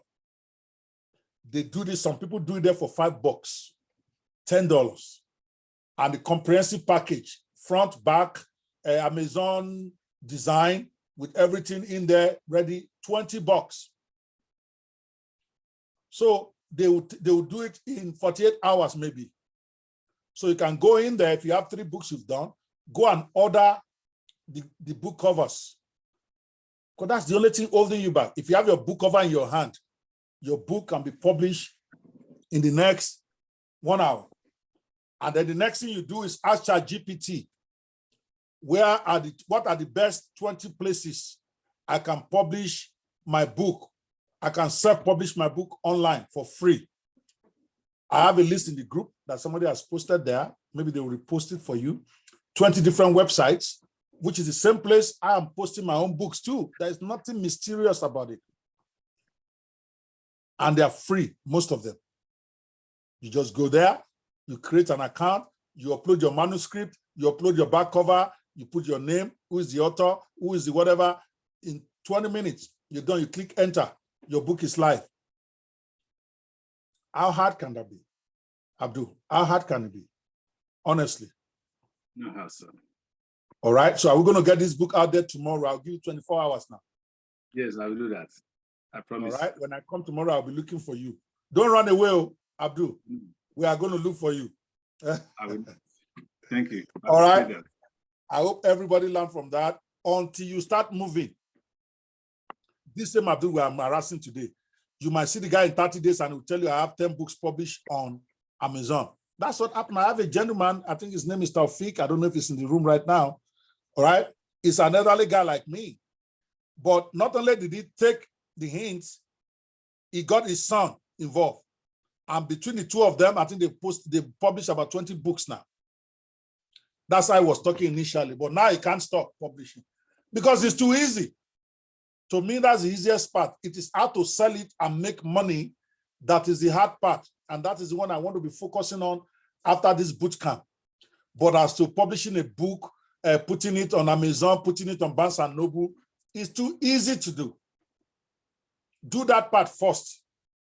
Even if you don't know how to sell it yet, at least be a proud owner of a book published online. And then as you join the Business 360 Club or you are coming to Facebook, so to Clubhouse, like Sarah and those who are just coming for the first time, once you follow me or follow other guys who are going to be talking about how to market your books for money. That is an ongoing thing that we're going to be keep doing over and over and over. You follow them like I also do. Then gradually you start learning how to start making money with it. All right, let's go to the next person. So we are doing the, let's go to Dr. Tolu Ojeshina. You're on Zoom. Let's go, sir. Actually, it's a miss. Good afternoon. Oh, sorry, madam. How are you doing? I'm very fine, thank you. All right, because you don't put on video now. I told you guys to put on video. You won't put it. Everybody's running. My video is not behaving. My video is not behaving well today. But let me see if we can make it happen. Okay. Yeah, it says you cannot start your video because the host has stopped it. Oh, sorry. I think, okay, I see what you're saying. Okay, go ahead. I need to, all right. I need to make co-host so that you can do that. All right. Go ahead. I think you should be able to do it now. Aha. Here we are. Doctor, okay. I see you. Now you're looking good. Go ahead. Thank you very much. So, due to the kick in the derriere you gave us yesterday, I finally got the second part of my book finished. But then when I heard hey, let's go. There Thank you. Thank you very much. All right, when I heard what Prof said about, and you talked about the hook for the title of the book, I was just looking over the title again, and now I'm not sure if it will be hooking the kind of people that I want it to hook. So okay, the title is Heartfelt Connections, Building Meaningful Relationships in a Fast-Paced World. The idea behind it is to build long-lasting, happy marriages. I don't know whether you've noticed, but there's a lot of despair in our young people about, do people really still stay happily married? So that's the thesis of the book. but it doesn't seem to me that it's giving that vibe, unless of course it's just my head playing tricks on me. Read it again.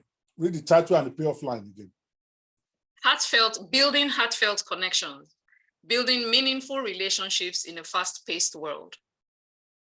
All right. Well, you know why I also don't like it. I will tell you, and we're going to fix it right now. Don't worry. The reason why I don't is that, number one, I don't think it's talking to marriages. It's not narrow to anybody. It's a general title.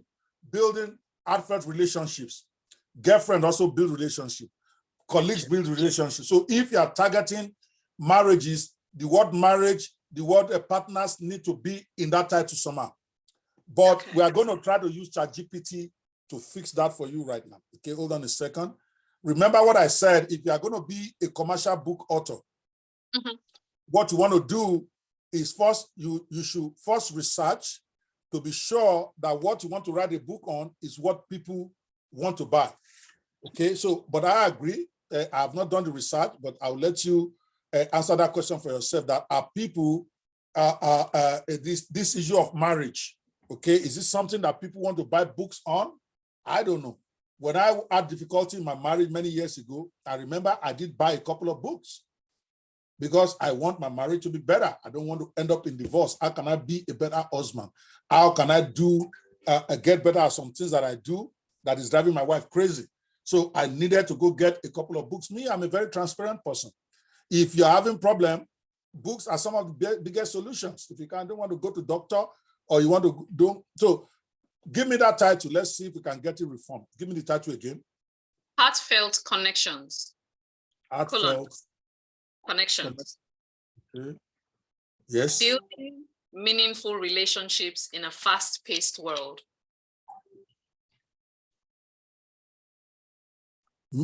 Building meaningful relationships in a fast-paced world. How did you get this title? Did you come up with it yourself? ChatGPT gave it to you? I actually went into ChatGPT. I followed the steps you told us to do, like niching down, and then I asked it to suggest titles for me. And okay. This is a title suggest, right? It depends on what you ask. Okay. I just finished the book. Let's see what it will tell us. I just finished my first book titled Heartfelt Connections, Building Meaningful Relationships in a Fast-Paced World. Oops, sorry. Okay. However, I am not sure this title is commercial or hot enough to make it a commercial success. Sorry, and the book is about what? What is the driver of it? What is the summary finding of it? love. Sorry? Finding how to find lasting love. Okay, but that's not for married people now. Married people already found the love. No, that's what I mean. It's for young people who are wanting to get married and stay married. I see. Okay, all right, okay. This book, let's give it context, is about young people who are looking for lasting love and how to find it. All right. However, I'm not sure. I'm just going from your own, what you just said. This is what I would have done. You go back to ChatGPT. However, I'm not sure this title is commercial or hot enough to make it a commercial success among my target audience, which is young people looking to find love and get married. Is getting married part of it? You want them to get married? Okay. All right. All right. Now, I want you to suggest 10 alternative titles that are going to be sexy, viral, and have highly converting to the target audience. In making your suggestions, bear in mind that the primary purpose of this book is to educate, entertain, and motivate the audience. And equally important, I don't want to say if it's me doing it, I say even more important, but Sarah may not like that. They say this man likes money too much. So let me, Sarah is my guide now, it's my conscience on this app. Thank you, Right? Miss Sarah. So entertain and motivate the audience, and equally important, I need it to be a commercial success, since I am primarily a commercial writer for profits. Who could tell it? Let nobody deny what they are doing. Okay, it's what we want to do. So now remember, I'm deliberately trying not to use complicated prompts, because what we are being told that prompts are this or that. Once you remember that the whole idea behind prompting, and everybody could also learn from that, is you want to make it as clear as possible to ChatGPT what you want. The clearer what you want is said to it, the better the results it will give you.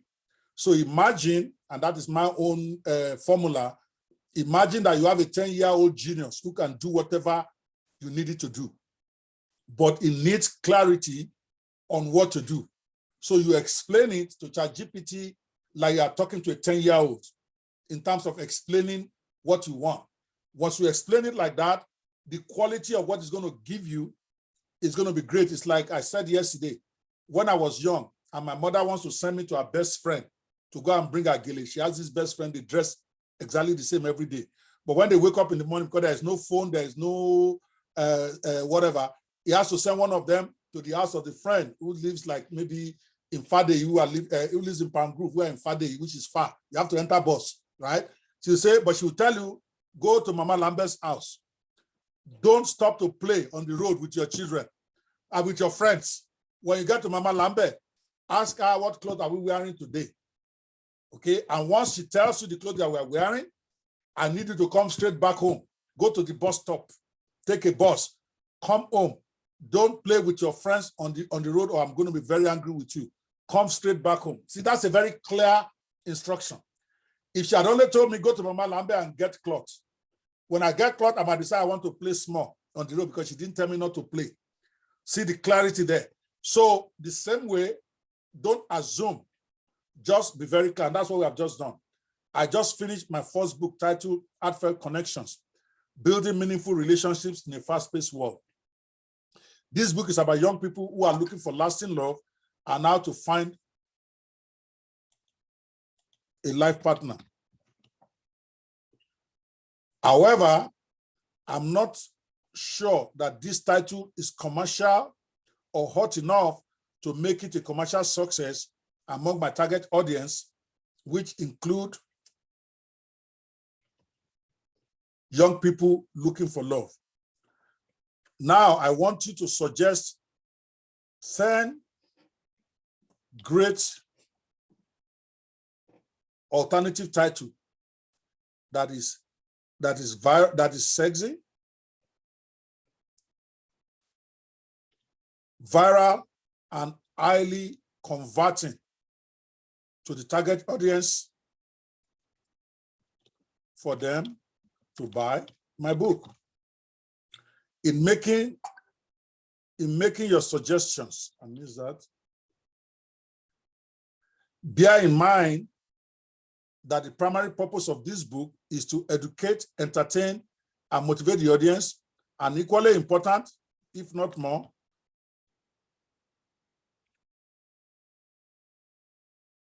but there's no point writing book that nobody will buy. I need it. I need the titles to be commercial,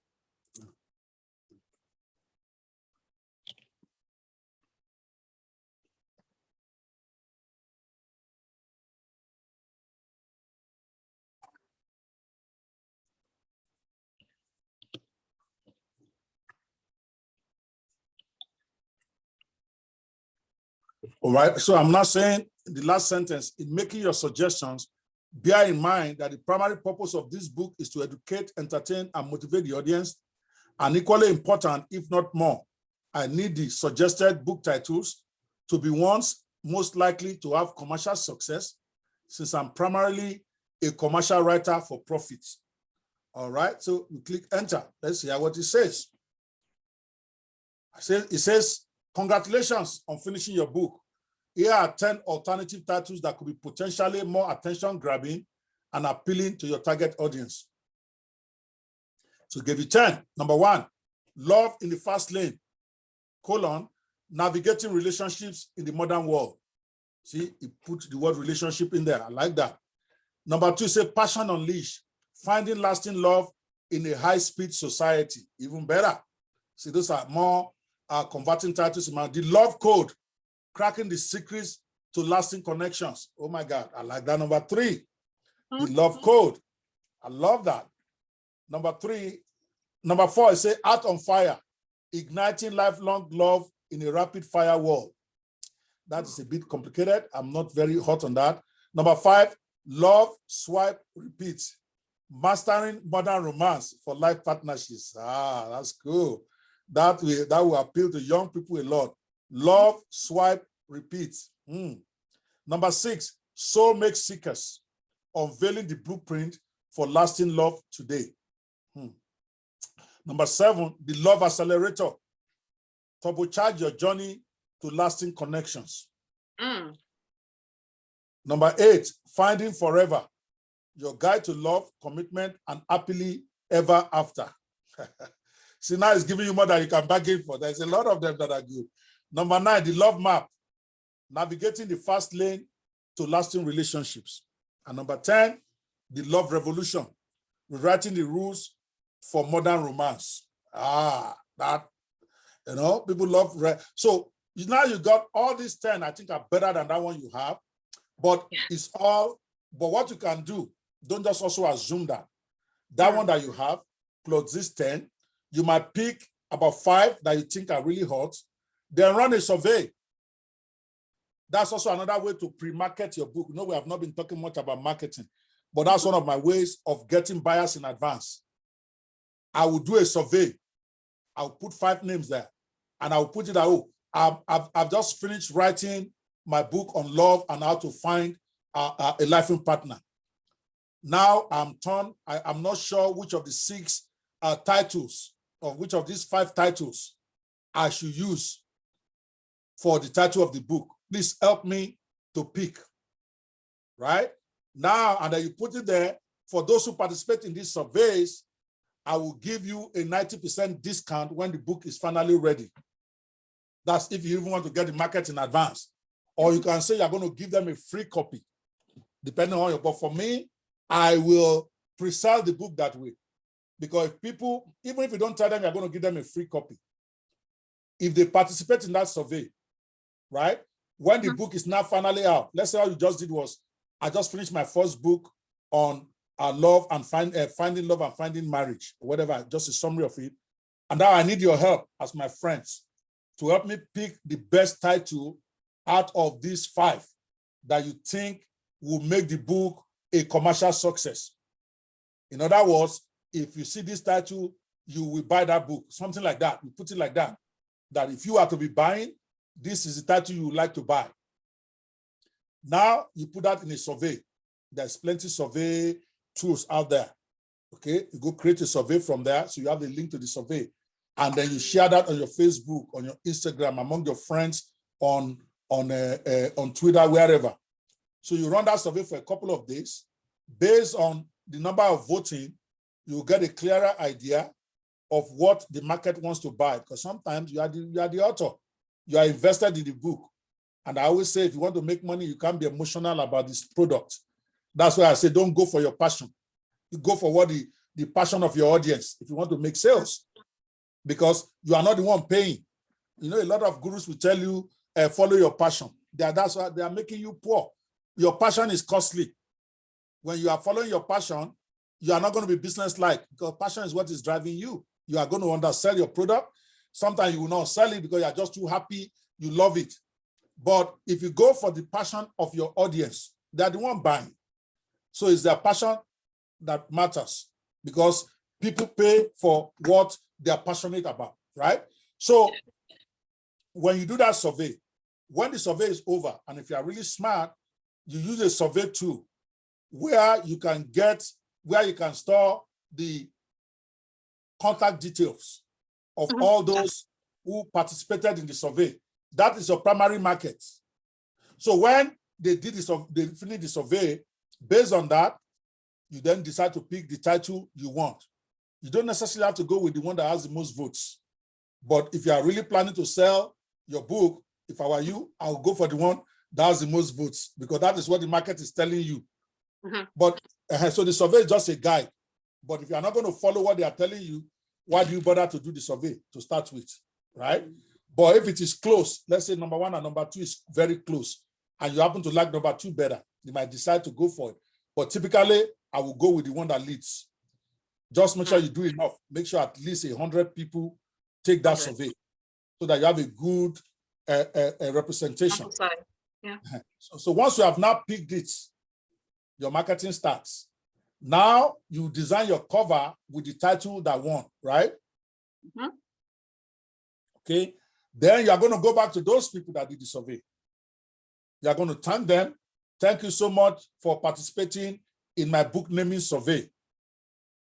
Okay, the title that won is this: A Passion Unleashed, Finding Love and whatever. You put it there, and here is the book cover that I just got designed.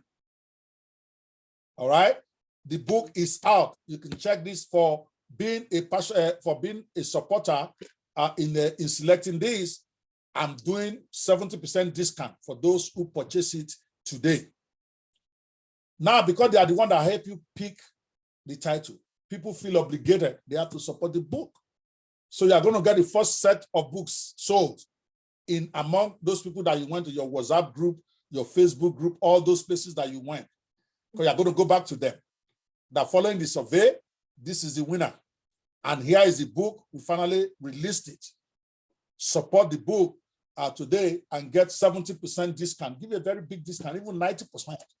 Because your objective is not really to make that money with the first set of sales, but to get some buyers going. If they buy one from you, they're going to buy another one. They're going to buy another one. They're going to buy another one. So you're building a market. That's the way I'll do it. I hope that answers your question. That is as clear as crystal. Thank you very much. All right, you have the list, right? Did you copy it? Can I take a picture of your screen? Yeah, you can do whatever you want. Okay, go for it. Thank you. Okay, let me see if I can even post it on the. I'll post it on the directly to you, not to everybody. I'll post it to you on the how do I do this? Dr. Tolu. Okay, I see you.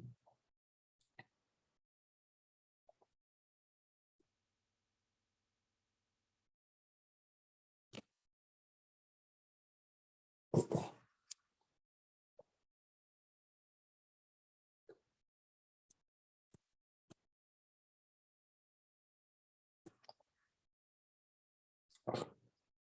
For some reason, it's not copying. I don't know why, but so try. You can take the screenshot if you have to. Okay. I'm trying to copy it and post it to you privately. Okay, it's gone now. All right, I've sent it to you privately. Okay, the 10 options. Fantastic. Thank you. Thank you very much. Let me look at. I see them. Thank you. All right, fantastic. Thank you so much. And Boots, you're next. Still on Zoom. So just as people don't want to talk to me, we are going to ignore them today and be looking at them. All right. And Boots, go for it. I think Anne is there. Mustafa Barua. I'm here, Dr. Opie. Go ahead. Yeah, go ahead. Hi, Dr. Opie. I just wanted to say thank you for all the information you've given us these past couple of days. And so far, I've written several books. They're actually being edited at the moment, and hopefully I could have them on Amazon by tonight. Awesome. We've also started a blog, which I plan on connecting to a travel concierge business. Wow. Wow, that's good. And so thank you so much for, I mean, you really opened up my imagination to all the things that can be done. Awesome. I love it. Me about results. Once you publish it on Amazon, share the Amazon link with or once it goes live. Sometime when you submit it, it might take a day or two before they approve it. But you want to start with the KDP version. Don't do the print yet. Because the KDP version, they don't do too much checking. It doesn't take a long time. Once that has been approved, then you can then try to then use that same content to create the print version. The print version takes a while. They double check those ones too much. But KDP is where most of your money is going to be sold anyway. So go for it. Okay. Right? Thank you so much. Thank you so much. All it takes is that every incremental win, you're posting it to the WhatsApp group. It's not you boasting. I always tell people it's an affirmation to yourself that I've done this. That encourages you to do a lot more until you get a little win. It's very difficult. That first win is the most important. That's why I call myself the 0 to 1 coach. I want to get from 0 to 1 because getting from 1 to 100 is easy. Getting from 0 to 1 is the difficult thing. It's like a plane. The plane uses most of its fuel to take off. Once it has taken off, it's free sailing. That's why I'm pushing everybody as much as I can. Thank you so much, Anne. I know you have been appreciate it. working on this. God bless you so much. You make it worth my while to spend my time on this. Mustafa, are you there? Yes, I am, sir. All right, go for it. Then we're going to go back to Clubhouse and talk to Lakunle. Go ahead, Mustafa. Okay, sir. I really want to thank you for this class, sir. I've been following you since 2016, sir. I actually attended an event you held in Lagos, Airport Hotel Ikeja in 2016. It was there that I met Mr. David Olumiwadada. Ah, okay, my boy. Yes, he's my mentor. I went to him for freelancing. So Okay. I've been doing freelancing since 2017. But of recent, in the last 2 years, I experienced some downtime with the whole thing. I could barely get sales on Fiverr because that is the major thing I use. So from the second day, it was the second day that I joined this class. So then, since 2017, I've had a Facebook page, which I wanted to be posting something about mindset, positive mindset or personal development. But since I lacked the writing skills and content to post, I just abandoned the page. So on that first day, it was then that I discovered, okay, using ChatGPT, I could actually start this page and bring it to life. So since then, I've been posting the blog post I made. I've been posting it on that same page as well on Facebook. About the book publishing, sir, I have tried, although today I could say I have written one, but I still need to go through it. The ones I've been writing before doesn't suit what I was looking for. I wanted to kind of give a real life example or something imaginative in a way, but I wasn't getting it before. So after so many trials, I got one. So I now asked you to follow that same model to complete the other chapters. So which made me to say, for now, I have finished with writing one book successfully, but I still need to go through it. So another question I want to ask is, after writing the books, should we be worried about plagiarism or be worried about it being AI generated content? Okay. Again, that's everything I would like to ask. Yeah. Well, you don't want to. I take the part, and I've always taken that part about not worrying too much about the problems. I'll deal with the problems as I go. I don't let the problems hold me in one place. Even if I don't have clarity yet, I am moving. I call it shoot first and aim later. That's one of my big strategies in life. Shoot first, then aim later. A lot of people spend too long aiming. And if you look at it this way, imagine you go into a forest. You want to go and hunt for a bird. and then you are trying to aim, it's your first time, you are trying to make sure that you get that shot right before you shoot that bird. You might be there for hours, and when you finally shoot, you are probably going to miss anyway. But imagine you just got to the forest and you just shoot in the air, boom, all the birds will start flying. Now you have so many targets. You don't need to have ability to aim. Yeah, the first bullet is wasted, but now it allows you to be able to jump, to be able to take so many birds down without having to aim. It's always been my practice. But coming back to your question, yes, you should, as a self-respecting author, when you finish writing with ChatGPT, you want to run it through AI detection tools, and there are several of them that are free out there. There's Copyscape. There is, I always forget all these names off the top of my head. Some of you remember those names, please type it for this gentleman. Go to one of them and run it through. It will tell you which, what percentage. Typically, you should have more than 85% for you to feel comfortable.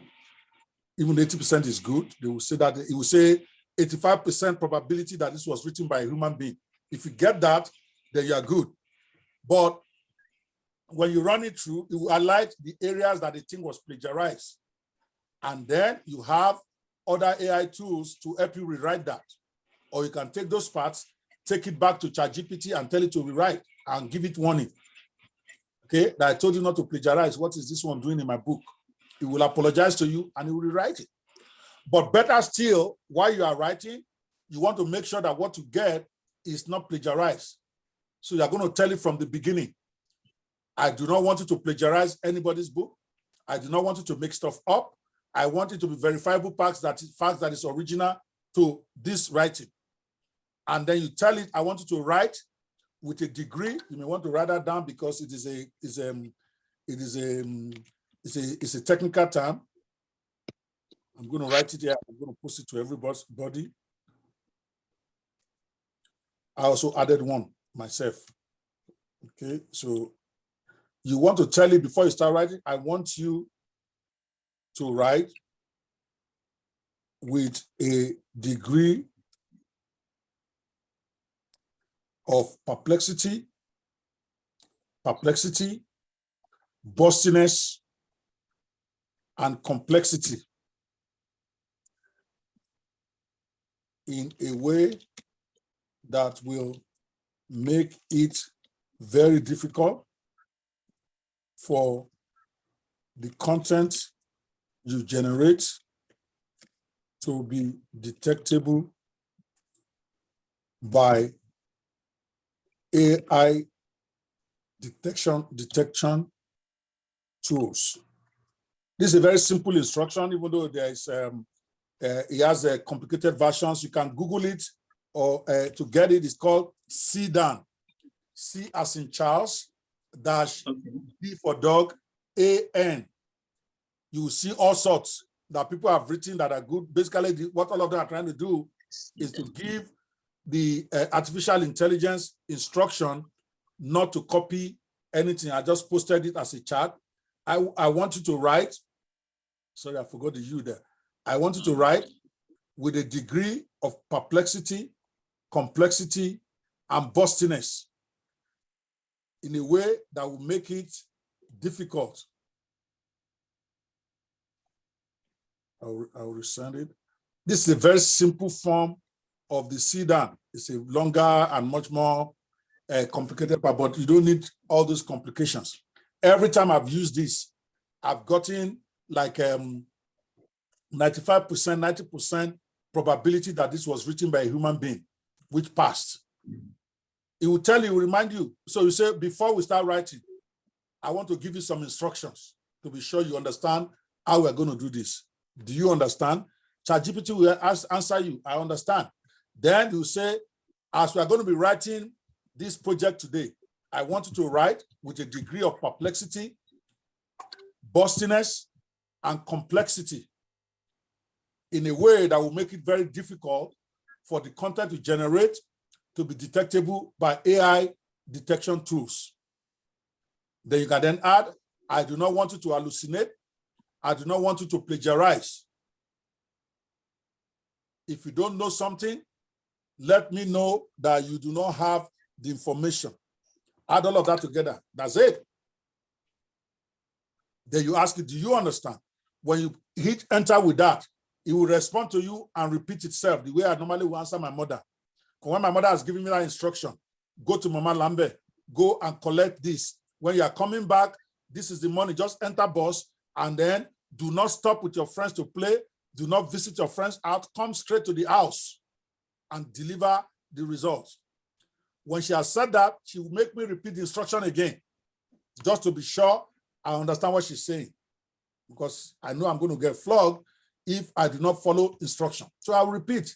I'll say, yes, mommy, you told me to do this, to do this, to do this, to do this. If I got it wrong in my repetition, she will repeat the instruction again to make sure I get it. ChatGPT is not different. But because it's a machine, it's going to stay true to that instruction. Me, I'm still a human being. Sometimes maybe I come down from the bus and I see my friends. They've already told me not to go and play. But I will say, let me just play for 2 minutes. Mommy will not know. I will still do it because I'm a rebellious child. But machine does not rebel. It's what you tell it that it's going to do. So just do that as you're beginning, and then you're going to get almost 100% content rich, even though nobody can do 100% AI, non-AI detection. And then when you are done, before you publish it, put it through some AI detection tools just for your own peace of mind. Somebody please post a couple of those AI detection tools. I don't remember them offhand. I have them on one document somewhere. So for those who might know them, please post it for the benefit of those who are here. All right. So that is the, I don't know if I answered your question, by the way, did I? Is that something I'm still missing? Sorry, did I answer your question? You did, you did, you did. Okay. All right. So let's go to Clubhouse. Lakunle, you're next. Lakunle Omolodumare. Thank you very much, sir. Can you hear me? Yeah, we can hear you. Maybe speak out a little bit so that those on Clubhouse, those on Gist House and Zoom can hear you well. Okay, is it better? Mm-hmm. Okay, thank you very much.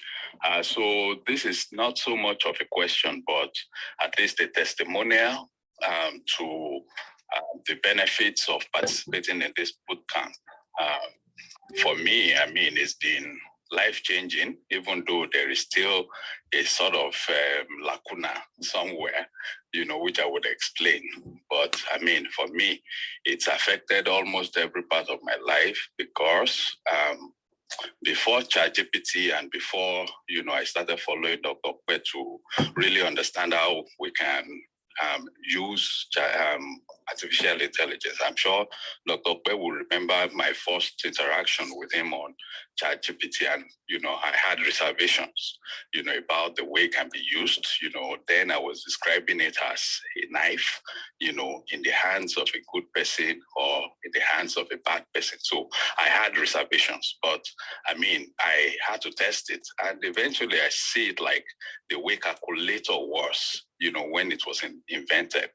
Before it was invented, people would have to use their brain to do calculations, huge calculations and all that. But when calculator came, you don't have to bother your head with all those big calculations. Just use the calculator and it solves your problems.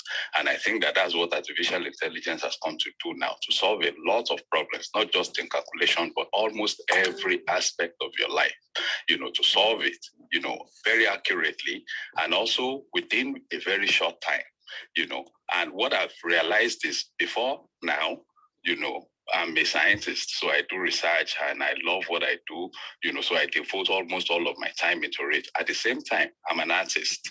You know, I consider myself a nation builder, someone who tries to contribute to nation building, essentially maybe because I'm a Gemini. My zodiac sign is Gemini, you know, so I have a lot of ideas about how to make things work and all that. But because of my, you know, work in research, I've not had enough time to be able to execute most of the ideas that I have.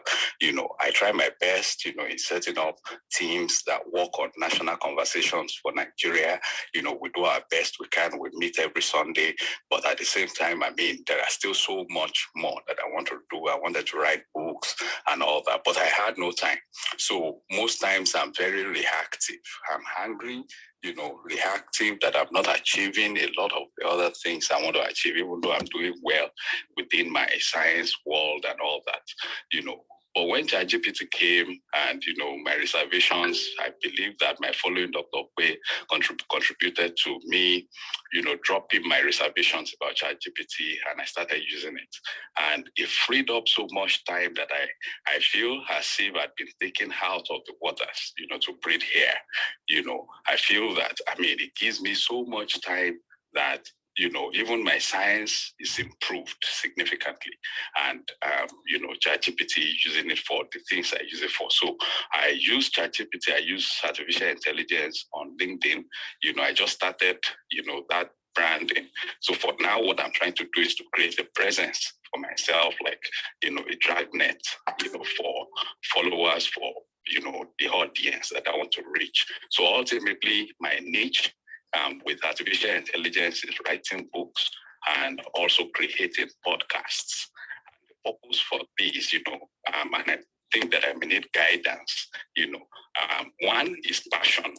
At the same time, I'm now thinking of how to monetize this passion using, what I love in the heart, which is creating podcasts and writing books. So with books, what I want to talk about is with books and my podcast and everything I do, is to talk about the mysteries of Africa.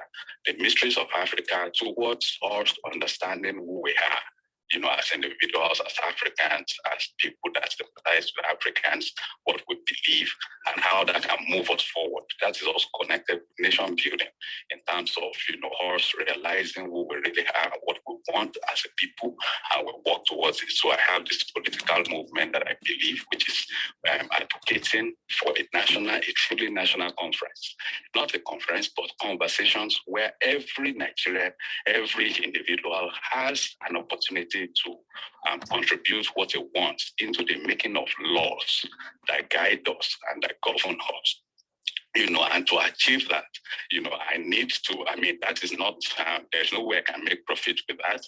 It's more of a charity, it's more of a non-governmental thing, a drive. But then through this process, how can I also utilize this passion that I have to generate funds, to how can I monetize it? And that's where the idea of a podcast comes, So with podcasting, I can advertise on it, I can seek sponsorship, I can seek donations, I can have a product. And so the product I'm going to have that is going to be sold on the podcast will be the books that I'm going to be writing and any other content that I produce, maybe videos and all of that, But now the challenge is, as I'm doing my science, I'm trying to also do this. So for the podcast, for the books, I got that covered. I'm just taking care of some things with it. But for the podcast, I need to use my voice. And that's also, I require time to be able to use my voice to produce this podcast. So I tried using text to audio artificial intelligence platforms, so that I can convert my audio to my text. So I had to train it with my voice. But the product was not as good as I would expect because, for example, there are some names that are African names. So the AI couldn't speak it right. So if AI could get that right, it will be more automated, where I just write the text using artificial intelligence, edit it, feed it to the text to audio platforms, and then it converts it. I produce my podcast. So with ease, I can produce more. So this is the planning stage in order to be able to generate more episodes within the time frame that I scheduled for it. But because the artificial intelligence couldn't get some words correctly, I'm still tied down with the need to actually produce the audio myself, the voiceover myself. So that's one help that I may need. So that's what I wanted to say. All right. Well, I don't think I had any question. Just give us an update, and that's okay. If there was a question in there, you can remind me so that I can make sure I answer it. But I don't see a question. So all I can do is congratulate you that finally you are getting used to it and you got it right. That's the same analogy I've been giving people. For those who are hesitant, for those who are saying this is that the same way when calculator was invented. A lot of people thought that mathematics was going to die. They felt it was cheating. But now that education has finally caught up, they can give me and you calculator to go into the exam on. Somebody will still get an F9, somebody will still get an A1, because calculator is just a tool. Now everybody's gotten smarter about how to use it. Now the questions get more complicated for you to be able to use calculator effectively. Same way it's going to be. This same ChatGPT that people are using to write their thesis and using that educators are complaining now. When they finally get it and understand it and figure it out, they will still be able to draft questions and even allow you to use ChatGPT, and the ones that will fail will still fail because it's a tool. Anytime a new tool comes out, there are those who will be apologizing, those who will see evil in there, those who will never touch it. Meanwhile, those who got to do what they got to do, they're already cleaning out. They're doing what they got to do. I've built softwares. I'm going to be launching one in the next 1 month. I've written books, 32 of them so far. I just stopped until I can publish all of them, because there's no point just writing and not putting them on 20 websites like I'm telling you is what I'm doing. Each of my books, I want it to be available on 20 international websites like kobo.com, lulu.com, Amazon. Be there. So that is the phase I'm in now. When I get all of that published, then I'll create my funnel. You need a funnel to market your book. You need the front end, you need the upsell, you need the audio version, and you need the course version. Again, everything one step at a time. The very base level for everybody now is to even first get their book done, published. That will not give you money. That will not make you rich. Don't get it confused. You still have to learn now how to market your book for money. And you're already thinking about along those lines. But we're going to be talking more about that. You should be learning more about that. You should be Googling. Even if you ask ChatGPT, I just published this book on this, on that. I need you to give me step-by-step process where I can market this book and get it to $5,000, 5,000 sales in the next 2 months. ChatGPT will give you an outline, then tell you to break that outline down. All you then need to do is execute. There's no superstar anymore. Oops, hurt my leg. There is no superstar. The question is, do you dare? I'm daring. I'm not as smart as many of you think, and I'm not being modest. But what I do is I take action. They've said ChatGPT can do this. I ask it, do it for me. Then it does it. And that's what I want everybody to do. Just overcome that fear. And once you do that, then it becomes a tool that you willingly use. I don't think anybody has any problem using their phone now to go and search Google. You use it effortlessly. You don't think you are cheating when you are searching Google to get answers. Why do you not think you are cheating? Because the answer is coming up fast and too quick and too accurate. I think the problem of most people is that they are just in shock that this thing is so fast, so easy, and so accurate. And they are confusing that with the value.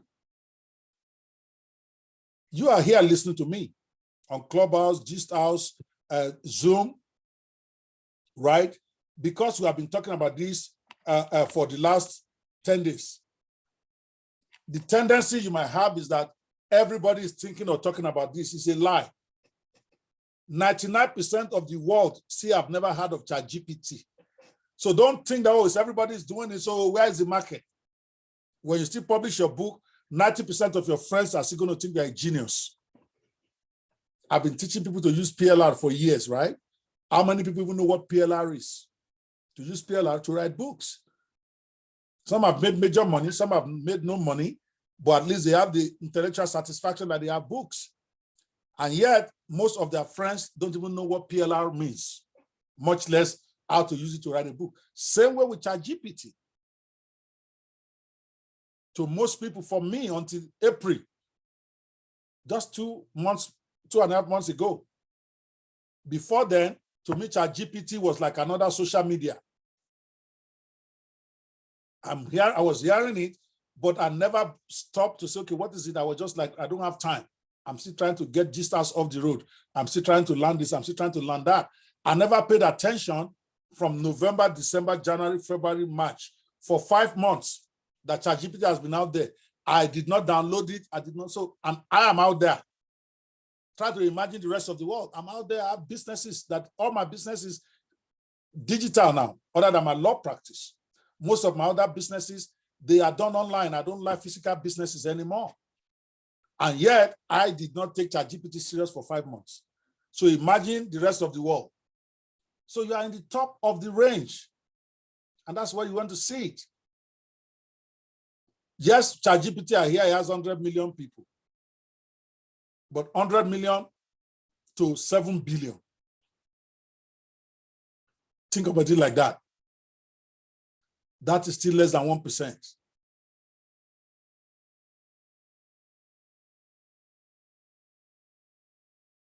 Or less than 5%, if you like.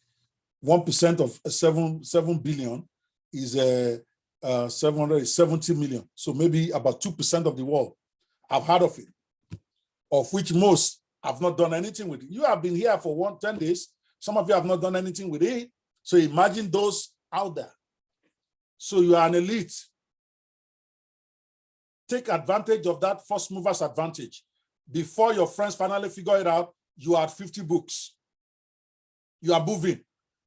You have started learning how to sell your books, how to create a funnel to sell your books, how to turn your books into many streams of income, because we have not talked about how to turn it to audio.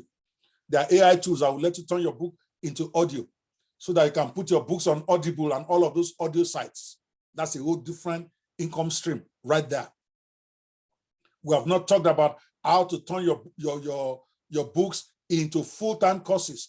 I am doing it right now. I told you guys, why did I decide to go do 21 days boot camp? Part of it is, yes, to expose it to the world. I'm like that. Once I learn something, I want the whole world to know. I don't feel threatened. Me teaching you all this stuff that is going to reduce my money. It cannot reduce my money. The world is too big. If all of us are writing 100 books every year, the world is still too big for them to fill it. But why am I doing it? I'm using this opportunity to create 20 courses that I'm going to sell for $297 each from this bootcamp. That's why I'm recording it. Because when the bootcamp is done, the commercial book business that I taught in day one, that is a course on its own. It's a $297 course. I will sell it. You will see it online. Some will buy it because it has value to them. You may not pay that because I've said I'm going to put all the recordings of all the 20 days. I'm going to put it as a bonus for those who are members of the Business 360 Club. I'm going to have the link ready for you. I'm still praying by Monday. We're almost there so that people can start to join. It's going to be a $10 a month membership club for those who are part of this early stuff. So I'm creating, that's another level of monetizing. So imagine you have your own book. Take like that doctor who was writing about love and marriage. Imagine her now running a workshop like this for those who are looking for love, for those who want to marry or whatever, but she's using the content of her book to do what I'm just doing. She does it for 3 or 4 days of talking on video, doing PowerPoints, more or less over expanding what is in that book, recording it. That becomes a video course. There are people out there who will pay for it, especially if you write books on topics that is solving major needs. People want solutions. So now you have a video package. You can extract the audio from there and sell the audio separately. So you have a book, you have an audio, and you have a training course. That's 3 income streams from one book. And we have not even gone to the refunneling. So that, but all of that, we are going to be learning as we go. You're not going to learn that in one day. You're not going to learn it in 1 month. But first, solve the basic problem, where book is no longer your problem. So that if you get an idea of a great book that you know people will buy, writing that book will not take you 2 days anymore. So you have overcome the fear of generating content. Now, your only problem will be, how do I turn this content to money? You can't even get to that stage until you first create the product, right? So don't be in a hurry and don't overjudge yourself. You might write 10 books and make no dime for the next 3 months, but it will come when you start learning. And that one can only come to you by going from room to room, following people like me around me. As me too, I'm following other people and I'm learning more and more about how to market my book. Dr. Tolu, for instance, another way she could market a book, let me just talk a little bit more so that you don't feel like I'm just writing a book, am I going to turn it to money? She can decide that she wants to start opening room every day on Clubhouse for 1 hour. And you take a topic that is a chapter from your book. You coin a discussion topic about it. Why do young women not want to marry these days? That could be a topic. A lot of young people want to discuss it there, and they're going to be discussing it aggressively. Is marriage even worth it in 2023? That's a big type of topic that people will come and discuss. And then while they are discussing it, every 15 minutes, Dr. Tolu will remind them, I just wrote a beautiful book that has a section on this topic. You guys go check it out. If you order it today, I will give you 50% discount. And then you pin the link to how to purchase your book at the top of the room. Ladies and gentlemen, that's how I sold 230 copies of ChatGPT Business Gold Mines before I started giving it away for free. Because I just decided last month that, okay, well, yeah, I like this money, but I might as well give my first book out to my students for free, so that at least that way people cannot say they don't know what business to do. But that's how I was selling it. I was giving 50% discount for those of you who are there, or those of you who bought, who happen to be here. It's 10,000 naira, but you pay 5,000 on this Clubhouse room today, or Gist House room, or wherever I sold. Only that alone, I was able to sell 230 copies in about 10 days. I did not launch it. I did not run advert. I did not put it on Facebook. I did not put it anywhere. Just on Clubhouse and Gist House. That's it. If that is the only one you pick, for instance, you will make sales, because you're not coming out there to come and sell a book. You're coming there to have a discussion. You're already in Clubhouse every day anyway. You're already in Gist House now. So form a good topic that is included in your book. And that your topic becomes the topic of the room. Twitter Spaces, it works very well on Twitter Spaces. It works very well on Clubhouse. It works very well on Gist House. Any place where people can discuss. Even on Instagram. You can do Instagram Live and discuss one topic. And then you tell them you have a best-selling book on this subject and more. Click this link and get it now and support the book. I'm going to give you 70% discount if you buy today, or 50% discount. If it is one you sell a day, it is still money. That's another way to market your book. There are so many ways out there. I've not even talked about the blogging, but we can't do all of that in one day is what I'm trying to let you guys understand. Today that we're doing a recap. Just know that over time, you will figure out how to make money with your books. But for now, get to it. Get to it, because that's the lowest hanging fruit. See, I'm not pushing many of you to go and start doing software. Mentally, you can't even deal with that, even though it's as easy as publishing a book. But most of you believe that you can't own a software unless you have technical skills, unless you hire developers, blah, blah, blah. You see, I'm not pushing. But I already got 2 on this AI thing, AI-powered softwares. I'm not pushing that because I know it's not as easy for anybody to get to. But a book, you can have one tonight. You can have 10 in a week. And if you're a commercial author, what I keep saying is that your objective should be 100. Your first 1 year, you got to go big or stay home. Say, I'm going to write 100 books this year. That comes to about, say, 10 a month or 8. Now, if you only get to do 20, you are okay. But set yourself 100. Why? Because you can write a book in a day. So why can't you do 4 in a month? Even make it 50. Maybe I'll reduce it because 100 is scaring some of you. Make it 50 a year. That's 4 books a month. 4. 1 book a week. And you and I, a few days ago, we wrote a whole book in under 1 hour, even though I was even explaining.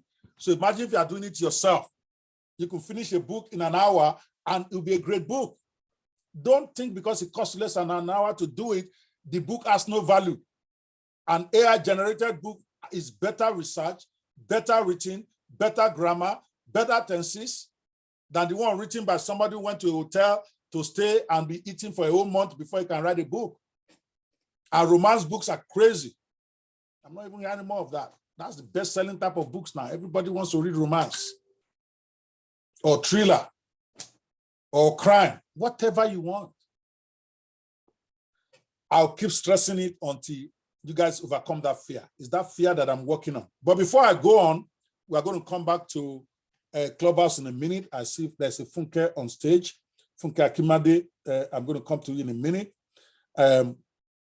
I told you guys there's going to be a summit after the 21 days boot camp. Then a week or two after, we are going to do an AI 360 summit. Again, something I love to do, bringing all the top guys. I'm the rookie, right? But I'm going to host. So I've been talking to some of the biggest names in the game. The Jaden Vu, that guy that has done over $50 million in dropshipping sales. For those of you on Clubhouse, you know Jaden Vu. Okay, I have Laura Frank Bernard. She's in the funding for startup companies. These are big, some of the biggest names in the game, at least for this early stage. There's Shara Rufin, who's going to be speaking. We have Professor Chrissy Mafidon. You guys have tested Prof. Prof is an advisor to the Royals. That guy has been using AI since 2012, 11 years ago. That's what he said. I was stunned. He wrote his book on the Royals that sold over 1 million copies, and it was written by AI. It was endorsed by Buckingham Palace. In case you are still thinking your books don't work, whatever. Professor Imafidon, remember that family? The most intelligent family in Europe. It was featured a couple of years ago or so, where all his children are all geniuses. That's the guy. Professor Imafidon is going to be speaking at the summit.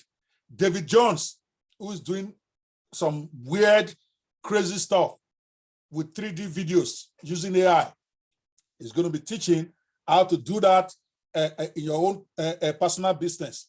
And on, we have 12 of them that have been confirmed that will be speaking at that event. We are going to be having Lekon Bashwa. Lekon is a product manager at Google.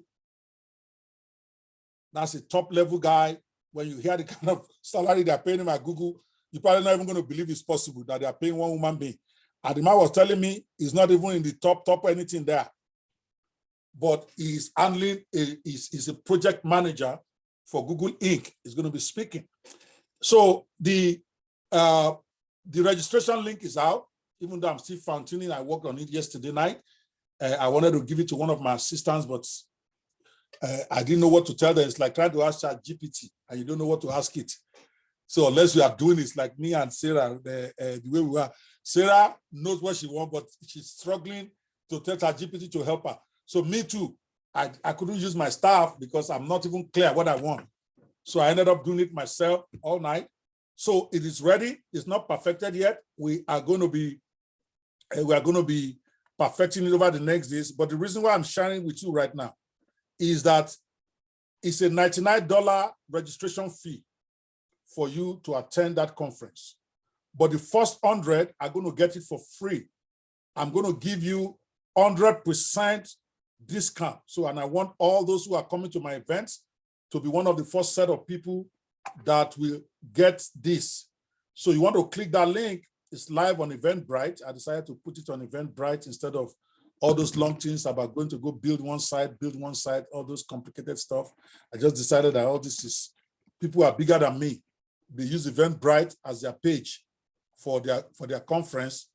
And they do, people like Les Brown, people like Robert Kiyosaki, they advertise their event on Eventbrite. So I don't need to go get a big website, which is what I was working on before we get this done.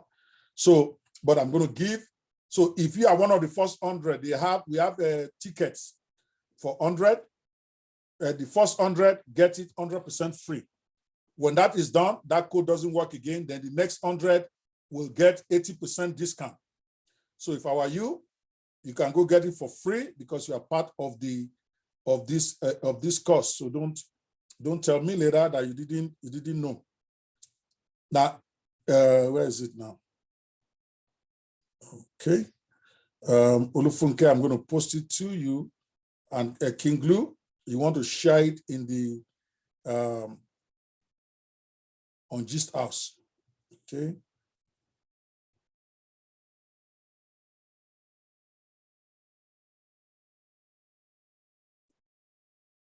Just give me a second, guys. I'm trying to post in there. I posted it on Zoom. If I were you, I'm not going to wait. I'll just go secure my seat now, because once I perfect it, I'm going to be promoting it, and you don't want to be left hanging where you're not going to be told that the 100 seats are finished. Still not going. And,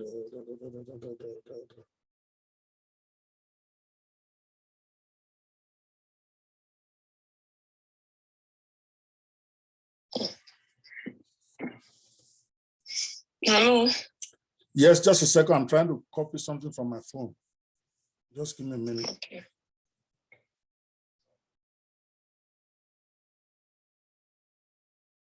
Those of you on Zoom, you got it right? Did you get the link?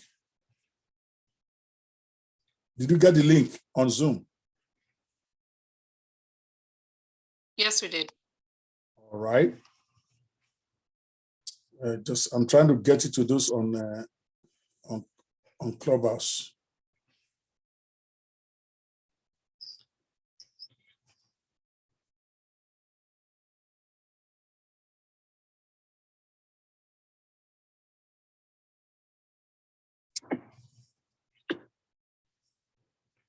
Apologies, just give me a minute here. I'm trying to.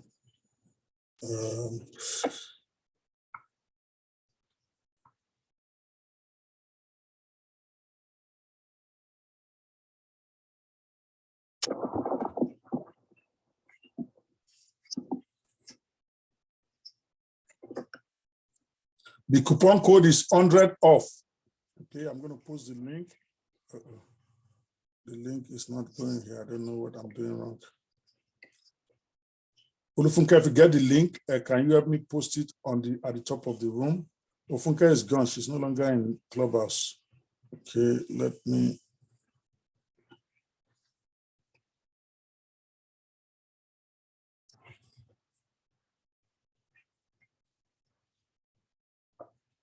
Okay.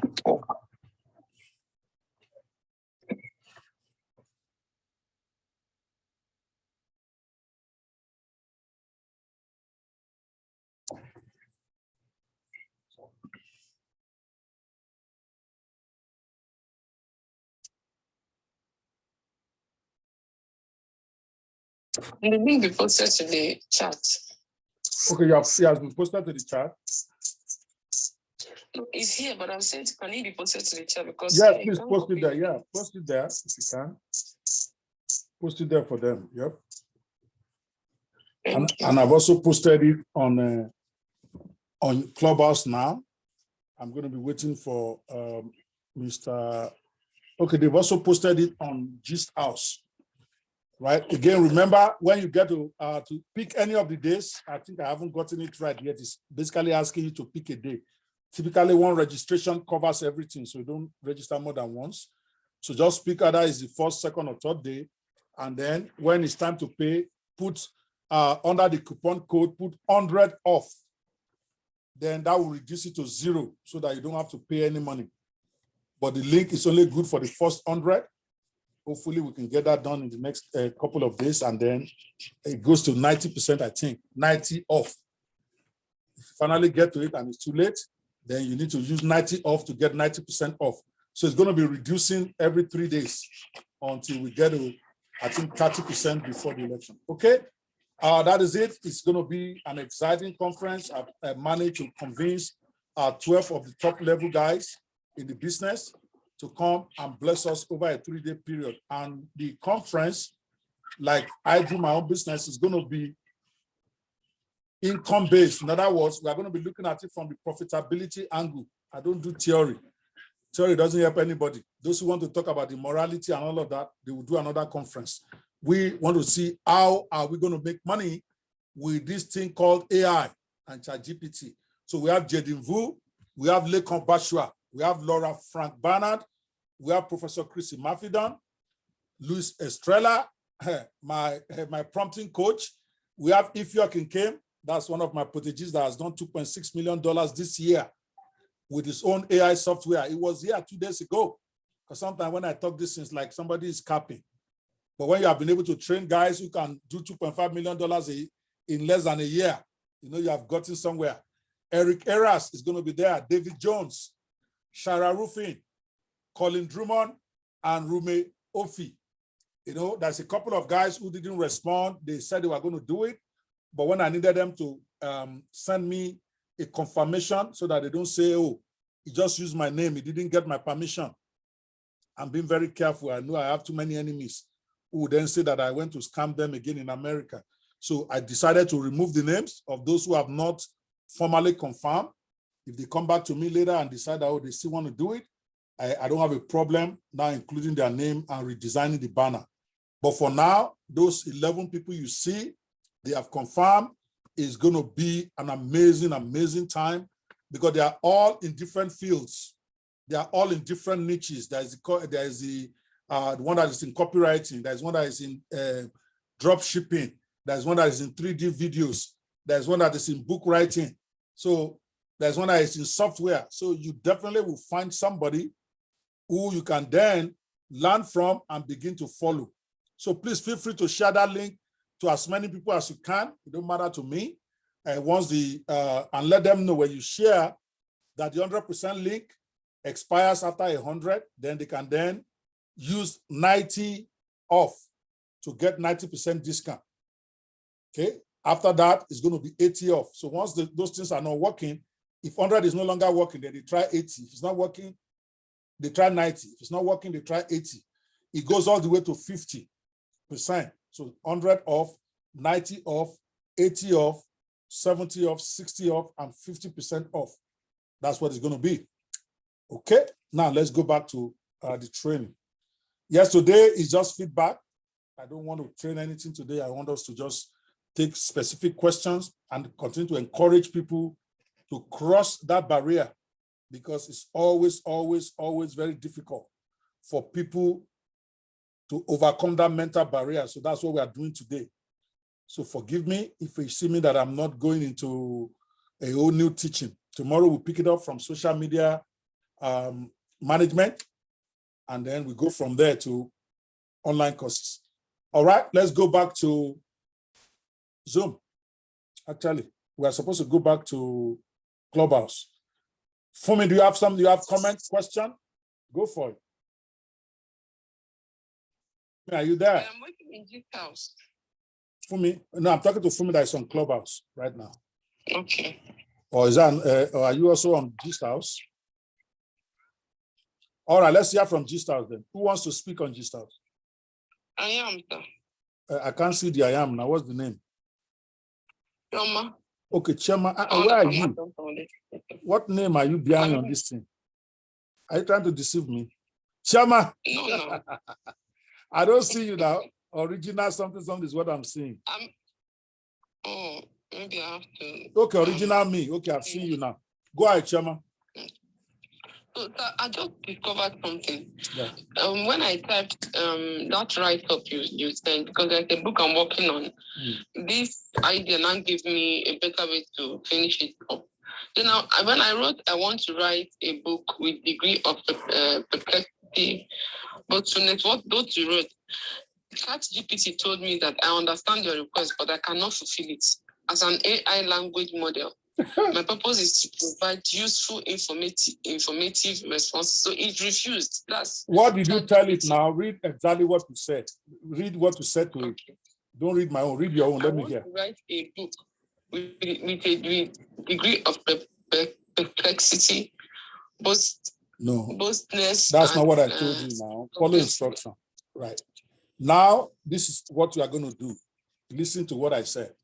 First, you are going to say, okay, we are going to be working on a project together. And I'm going to be giving you some instructions before you start. Are you ready? You put that one in there, let it answer you. It will say, yes, I'm ready. Then you are going to say, I'm going to be giving you some instructions, right?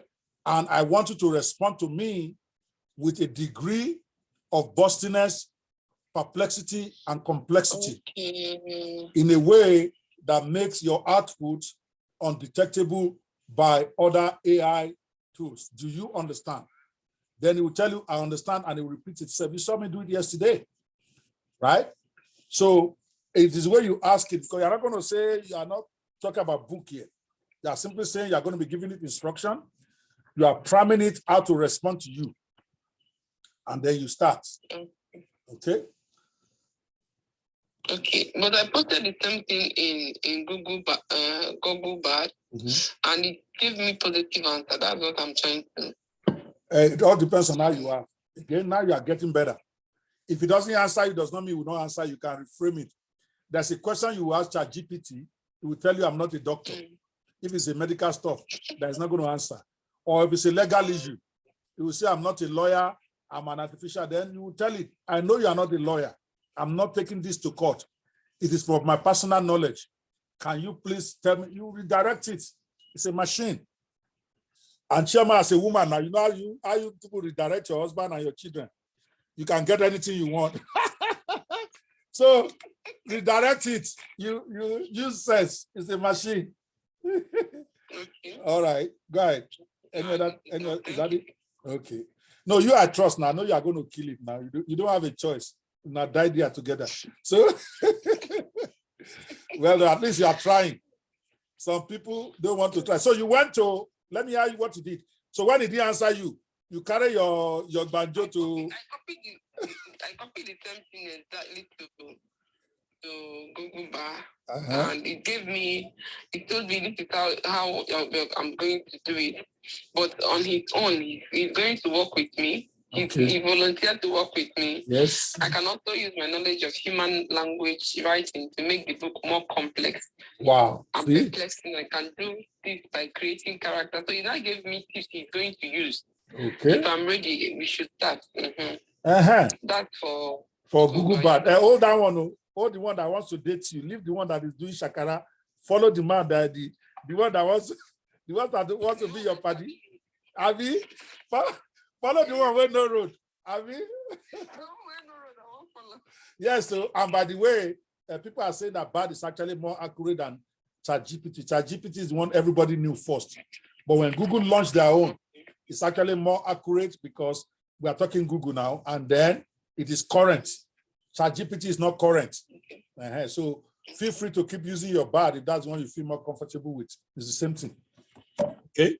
But I'm having challenge with it. When I finish and I want to go back, the way ChatGPT will just keep all your records, you go back and continue. I'm having a lot of challenge going back to get the information before. Yes. To continue with it in Google Back. Yes, good question. Even I was having that problem. I've not, because I don't use Google Bard much. But what I've been hearing is that it's difficult to get, once you leave that chat, that to get that content back, it's like it disappears. So what you should be doing then is, as soon as it gives you answer, copy it out and paste it on your own word so that you can shout, right? But I think it's there though, because I did see some of my own. It's probably maybe a little bit different how you get it. I've not dwelt so much on it. I think I need to go do that now so that I can help you. But it's there because I found my own. Okay. Let me see here. I saw it in that activity, but when you see it, the way GPT will just show you, click, it will show you all the information. This one is showing something different altogether. See, we are all going to learn. I don't know. Me too, I don't know. I told you I'm not an expert. All of us, they hustle. The one they follow is ChatGPT. That one, me and it, we die there. Me and we spend 4 hours a day at least. So it's not going anywhere. So what you should do, like I said, you might go to Google Bard. If it doesn't answer you first time, does not mean it doesn't want to answer you. Just rephrase what you are saying, and then it will answer your hand. All right. Thank you so much, Chema. Anybody else have something to say? Fitzgerald on Gist House. I see you. Are you there? I see Sarah is laughing.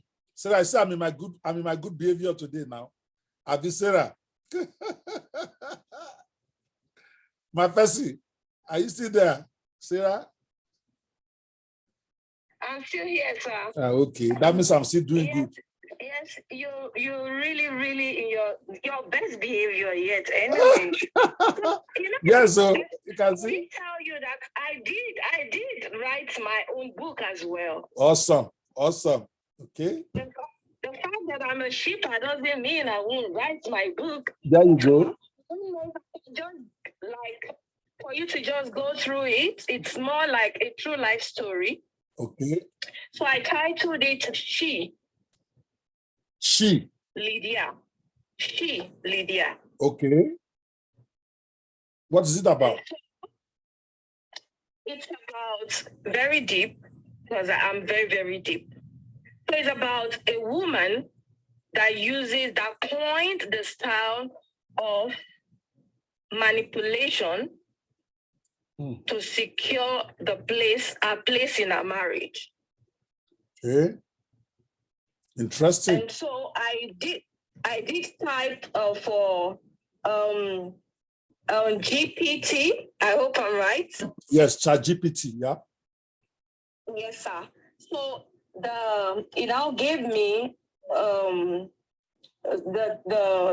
table of contents, introduction, love that wasn't, coin style for survivor, manipulation are escape routes, the final farewell, a nightmare unleashed, strained relationship, the burden of guilt, seeking redemption. Wow. And the twist of the journey to healing. But the twist of this true life story is she actually used manipulation to be in a good place with her husband.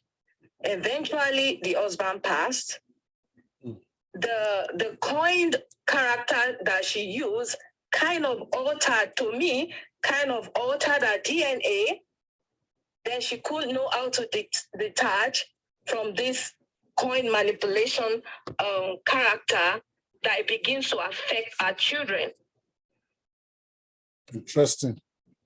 Yeah, that's a nice book. After the husband passed, she was now still using it on her children. She couldn't detach from the character that she's brought to life. Wow, I like that.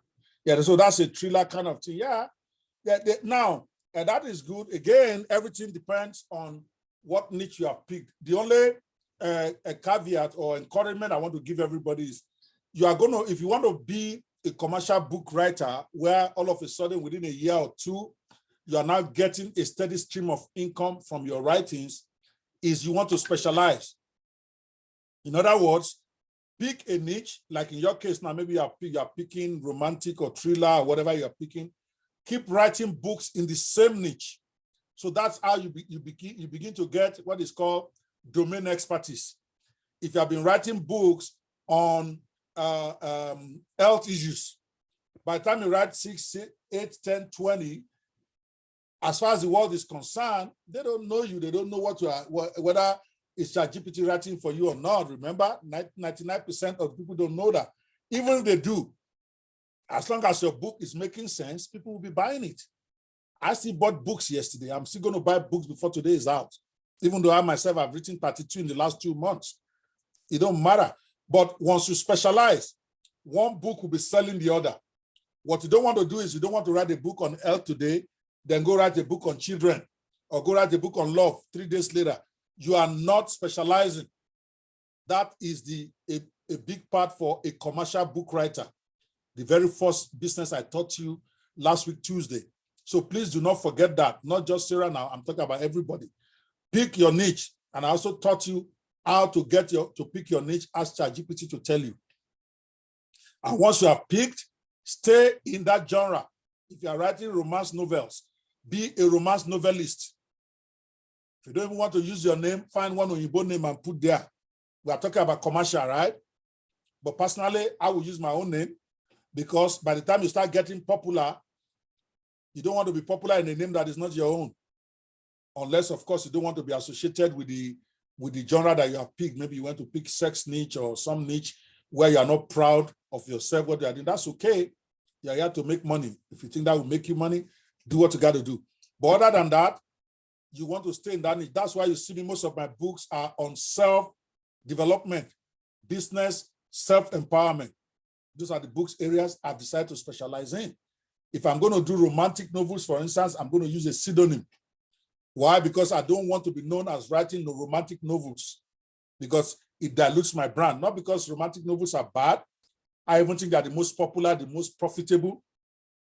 But then it don't make much sense. Just like I wrote, I have 12 cookbooks now.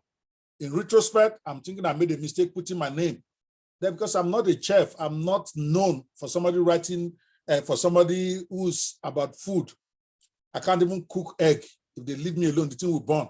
So I should have used a pseudonym so that I will have his own identity on his own, be making his money while I focus on my own primary niche of make money online. So don't make that mistake with me. You can have more than one pseudonym if you want to go into different genres, but I encourage you stay with one until you start making big money identity. Because by the time you have 10 books in a niche, you won't be surprised if people start inviting you to come and speak at events. Don't be surprised when people start asking you to consult for them, because now you are an authority. It don't matter if you wrote your books with ChatGPT, even if they know, they read your book, they see quality there, they will still celebrate you anyway. All right, Sarah, well done. I appreciate that. When are you publishing it?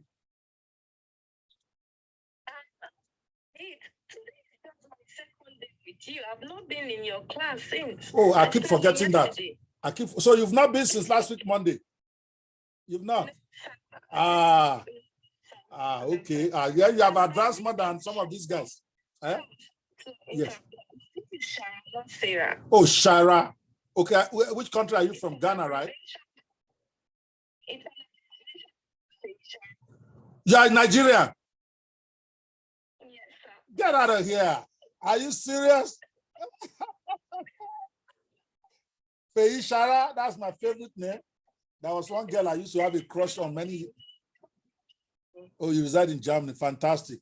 There was one Fei Shara that I used to like long time ago, but she didn't like me. She said I'm too aggressive. That's what you say also. Well, good to see you. I love it. I love it. If this is your second day and you're already doing stuff, I'm very, very impressed. And that's what it takes to be great, my sister. Keep doing it. Feel free to reach out to me anytime. I love to work with those who are doing stuff. I'll go out of my way to help you. All right, guys? Yeah. Fantastic. So you can write books on motivation also. Why not? Why not? Yeah, you should. Because for me, whatever you are good at, ChatGPT makes you much better. And that's what it is. So writing your speeches, you just give it instructions, you know what you want. It will give you an amazing, amazing, well-researched stuff, but you still have to deliver it, right? Dr. Toluse, don't tell us the whole thing. I want to learn more from the book itself. See, Shara, they are telling you, don't give us expo too much on your book. They are ready to buy your book now, sir. See? See? Yeah, guys, an interesting. You see? Yes. So I look forward to you getting it done in the next 48 hours. So go and get the cover done. If you need help with cover, let me know. I will refer you to that, my guy. Probably $10, $20. I will design an amazing cover for you and back cover so that you don't have to stress yourself trying to do any design. That's my recommendation for you guys. I will do just that, sir. Yes, for those of you who can afford, if you live in Germany, you can afford $20 for Mutu. His name is Mutu. For those of you who can afford it, that's the route to go. Because when I first started writing books, that is where I got stuck. When you're trying to do all this design, before you know it, life will get in the way. It will not happen. Just pay somebody. Then as you go, you can then learn how to do your own designs yourself so that you don't keep paying. Alrighty, let's start wrapping this up. I need to, we are now at the 3-hour mark. Today is feedback time. Tomorrow we go back to the taking up a new business. Tomorrow we probably will start with either social media management business or online course writing business. Right now it's online course writing I'm feeling, but my PowerPoint is not ready yet. Hopefully by tomorrow, Mr. Eric will finish it and then I can switch. If not, we'll do the social media one. Any last questions from anybody? Comments from Yes, Zoom? from me. Yes, Anthony, go. Yeah, thank you, my destiny activator, Dr. Kwe. Yes, sir. I started following you last year through the first camp before when we were with the presidential aspirant Kashiku, or what was his name called? Kingsley Magalu. Kingsley Magalu. That was when I started following you, sir. And Awesome. I was so much inspired. But unfortunately, due to some challenges, I was unable to carry out some of the things. There was a time I wanted to buy a software programmer because I have a client, but I had a discussion with Eric and I couldn't raise the phone. So I couldn't get through. But when I saw the message that you sent concerning this, I followed from the first day. Despite the fact that we are having challenge in the part of Nigeria I'm in, we've not had life since 2014. So we are always on generator. Let's get to it. Let's get to it. What's your question? What's your question? I gotta go. The question I have a question. But before the question is this. On that first day, I took the motive and I went ahead and I picked my gear and I've been able to have a niche and I've been able to have a book on the health and wellness. I wrote a book titled Food That Boosts Your Memory. And I've read that and I've already had that on KDP, published to be released on the 16th. And I'm writing the second book already, and I'm already on chapter 7. Awesome. I love that stage, but the third day is it the third or the fourth day when Prof was giving us the marketing tips? Because of light, I could not have here on class. And I've been so eager to ask. I got to go, Mr. Anthony. My question is, yes, go ahead. How, if you have to combine nature, since you want to do that of the writing and podcasting, and let's say transcription, how could one combine using your marketing model? All right. Thank you, sir. Well, it's a good question you've asked, and it's a good opportunity for me to educate everybody also on that. That is the number one point of failure for everybody that I know online. If you see somebody who has been trying to make money online for more than 6 months and has not achieved breakthrough, most times the number one point of failure is that they are trying to do more than one niche at a time. I'm telling you right now, that's a danger zone. Don't go there. Sir. Do not go there. You got to pick. I know that many of these niches are, in fact, it's one of the reasons why I'm really nervous about teaching so many businesses, because people get confused. They want to do 4 or 5 at the same time. And no, I've held on to the book writing. Anthony, you have asked your question. Can I please just finish my answer? I got to go. Thank you, sir. All right, mute yourself and listen. Thank you. What I'm saying to you that you need to hear, I'm not asking you to justify yourself. I'll say what I have to say. Pick one niche until you start seeing $2,000 a month, $3,000, $5,000 a month. Do not go to another niche. I don't care how smart you think you are. It doesn't work. I tried it. It is part of my book, Confessions of a Guru Wannabe. For the first 6 months of trying to make money online, I lost over $100,000. I was taking money from my law firm. As I make the money, I was dumping it into digital business because I thought the more money I spent, the more money I would make quickly. And I was jumping from one niche to the other, from freelancing to affiliate marketing to this. I never made money. I'll make a little, maybe I'll make 1,000, but I spent 10,000. It doesn't work, and I'm a pretty smart guy, right? I don't want to start recounting my credential here. It will be like I'm boasting. Shara is still in this room, so let me calm down. All right? You cannot. It's hard. It is hard, guys. I swear to God. It is hard. Pick one. If you want to be a commercial book writer, focus on that. And don't stop until maybe you have now gotten to the point where you know no matter what happens in any month, you're going to see $2,000 or $3,000. Then you know that that's an established income stream. Then you can pick another one. Because each niche is big for you to make it work. Commercial book writing alone, it's not just writing the book. The book is the beginning. Now you have to market it. I just shared a few there. You have to create a funnel.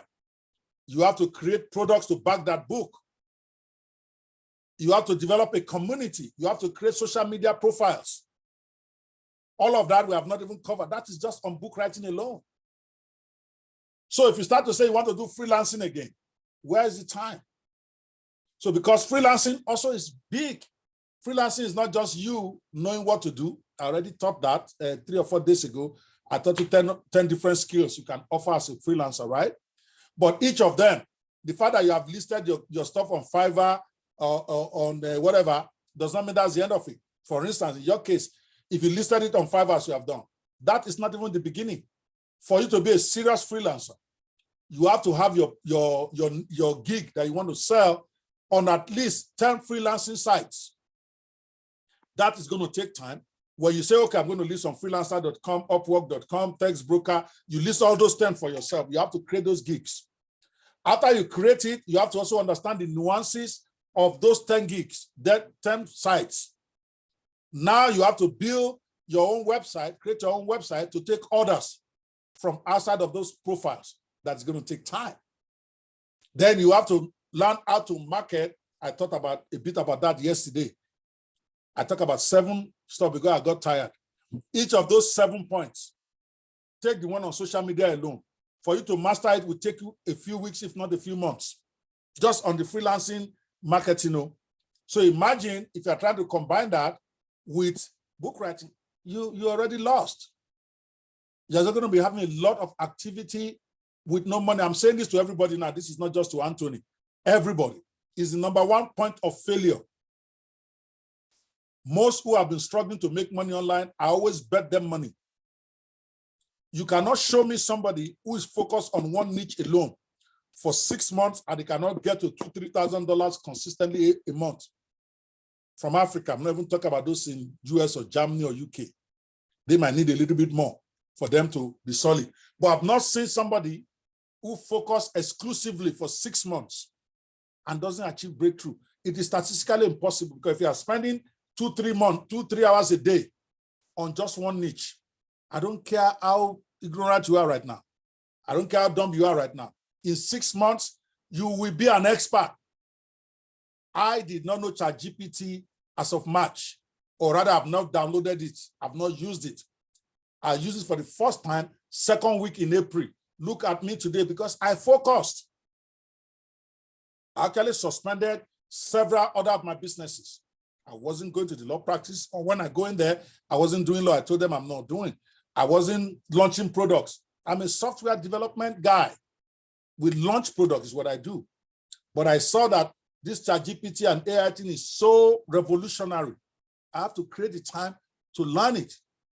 So from April, which is 2 months back now, I have not done anything other than AI and ChatGPT. Those who know me will tell you. I spend close to 6 to 8 hours every day getting better. I have done prompt engineering course. I went to Udemy. I bought the course. It's a 10-hour course. I went through it. I've signed up for Luis Estrela's NFT class where they teach about prompting and ChatGPT. I paid that $275. I have bought so many softwares in this AI thing as a way of understanding it better. And every day when I wake up, I go to Clubhouse.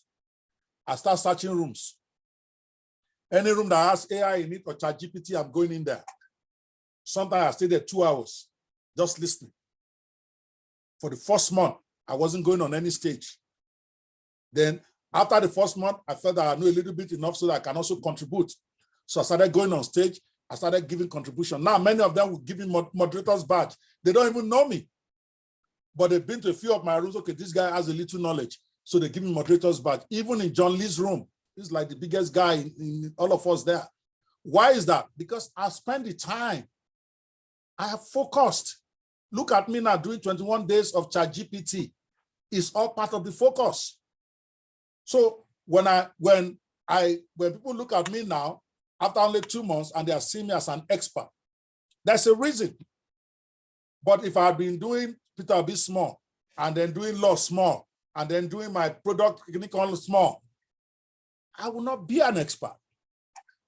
Now I have very clear paths to making money with ChatGPT and AI in the niche that I have picked. My niche is make money online niche as a coach and as a trainer. Because I focused. Do you know what 21 days? That means 21 days of not going to work. It's 5 hours every day, right? There's nothing else I'm doing. So when I wake up in the morning now, all I do is do my own work, do some stuff I want to do for 3 hours. After that, it is ChatGPT tonight. But guess what? After this bootcamp is over, I'm going to have at least 15 master classes that will be clean. The one on Google, grant writing business is a clean video. The one on commercial book writing, very clean. I will sell it very well for $297, and people will buy it and thank me for the value. The one on affiliate marketing was 5 hours. Solid. So now I'm building an arsenal of courses in the back end, apart from my books. See, because I focused. I'm dwelling on this a lot because that's all I'm going to say before I close tonight. You got to stay focused. It is very tempting to pick 2-3 niches. You will tell yourself you can do it, but I'm assuring you, you can't. I have tried it, and I know everybody who has tried, they failed. But when an income stream is solid, and depending on where you are living, if you are living in Germany or US, 5,000 is what I'm going to say you should set it as. If you are living in Nigeria, 2,000 is fine, even $1,000. If you can get to $1,000 consistently, you can then tell yourself, if you live in Nigeria or Africa, that that's an established niche for you. It's an income stream. That's 700,000 naira. That's still okay. And then you can then pick another niche while that income continues to go. I hope I cannot overstress this. All those who have failed, who have been frustrated, trying to make money online, this is the #1 problem.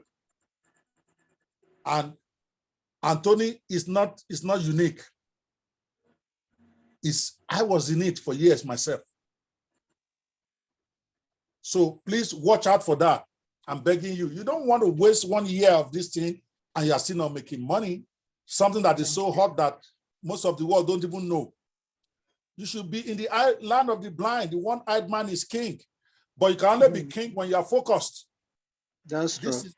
This is the time. I hope that you all got me. Yeah, Anthony, I got you, sir. pick one. Thank you, sir. Pick the easiest one. Yes, pick the easiest one. I'll pick that. Don't look right. Don't look left. Just keep hitting it for 6 months. Okay, sir. And your story will be very, very different. Trust me. By God's grace, sir. Thank you, sir. I yes. so much appreciate you, sir. And the Lord continues to bless you, sir. Amen. Nice. All right. Nice. All right, guys. That is for everybody, even though Tony was the point of contact here. All right. We are going to end for today. Unless somebody see us. Trisha, you have not said anything, no? Trisha King. I love this, your braids, but I don't know if you just came to show me braids or if you want to share with us. All right. Anna's spoken already. Oh yeah, Trisha, talk to me. Oh, it's my first day here today, actually. Oh, really? Wow. Yes. So some of the questions that I have, you answered them in the process of talking, and I'm so excited and motivated. So I'll leave it until tomorrow. All right, fantastic. Thank you so much for coming, and I appreciate you for staying this long. Let's keep doing this. I posted the Eventbrite event again. Please make sure if you want to attend that summit, 11th to 13th of July, please go get your 100% off coupon right now. Register, and you know you have registered it. Keep your registration, because once it's done, it's done. And I want as many of my students who came to this boot camp to actually get that free access. All right, guys, thank you so much. Tomorrow is another day. We will then continue on the businesses. I think today is a good day for us to do feedback. What do you guys think today? Do you think today was good? If it was good, give me 100. If you think that, oh, we should have just gone to do training, give me a 0. Oh, Funka is still here. Funka Akimade, go ahead. Yes, sir. All right. Yes, sir. Thank you so much for all your contribution. Thank you so much. It's a rare thing to see a man like that is blessed by God and be pouring himself out freely to people to impact their life. God bless you, sir. Thank you so much. Yes, sir. I just joined your program on Tuesday, though I've been an ardent follower of yours during the period as I got to know you when you did this PLR of a thing. And I've started working on that since. I've written some books before now. I wrote some books and I put them on Amazon, but I've not recorded the expected results we'll have loved to get from. So I'm beginning to think that I think the niche that I head on to was not a good one for me.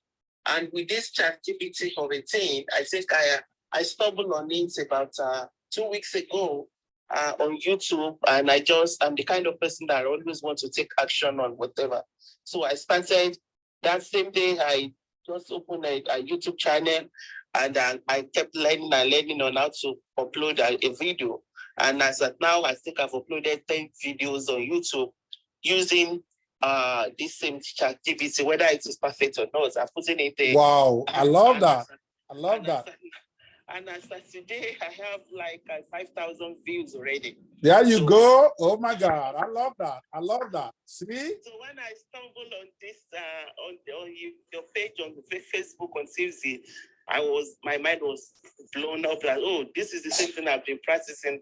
So I started attending the program since then.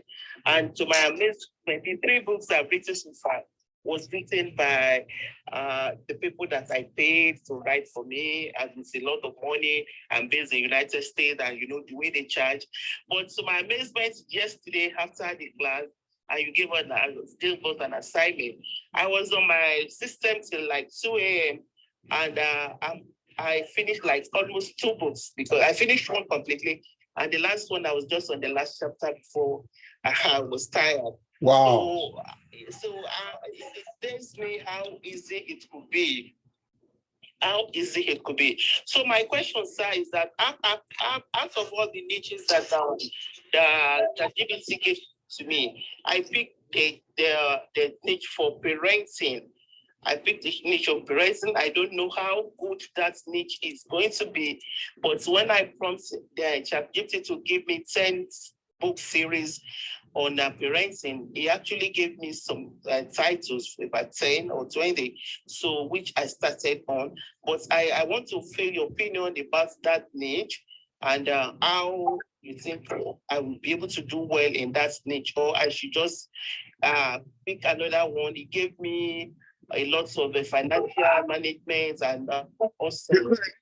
Sir, there's a lot of feedback from you, please. Sorry, go ahead. Go ahead, Funke. Are you done?